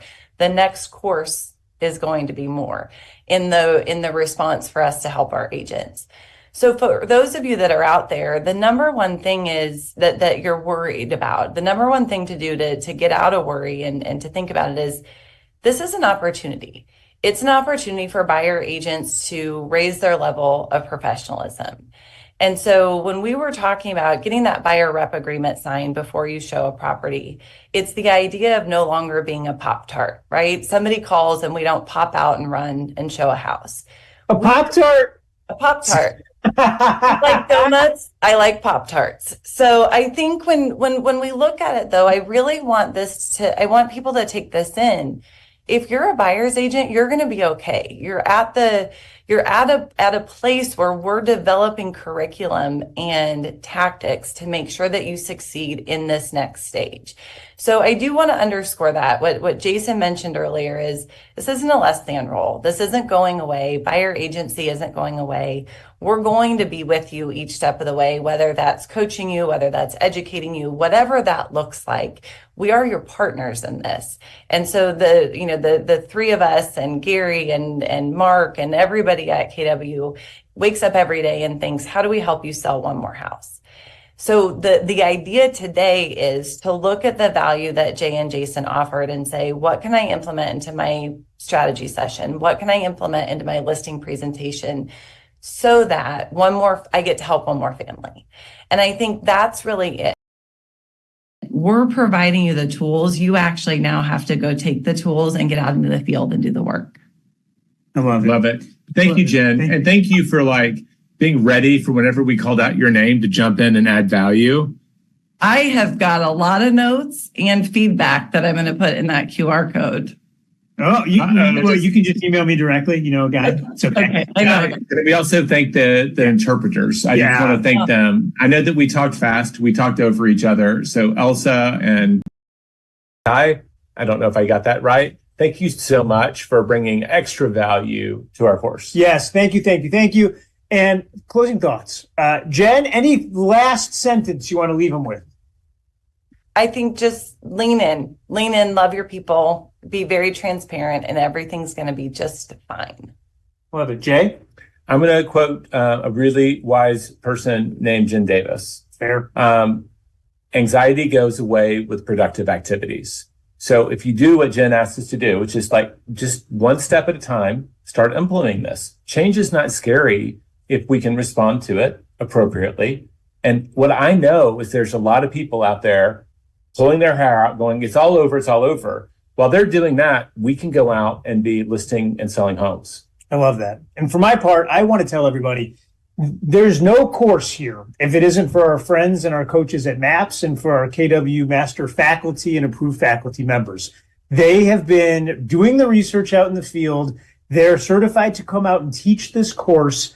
And I am not on social media. As you know, I'm not on the MySpace. But I do need to know what's going on in it. And so I make Joy spy on everyone for me.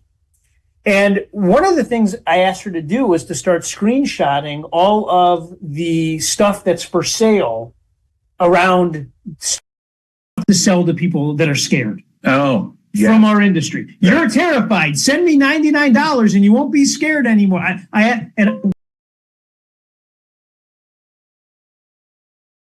Social media other than these ads. I'm not, it's unbelievable to me how many there are. And here's what I want you to know. Keller Williams, you don't have to do that.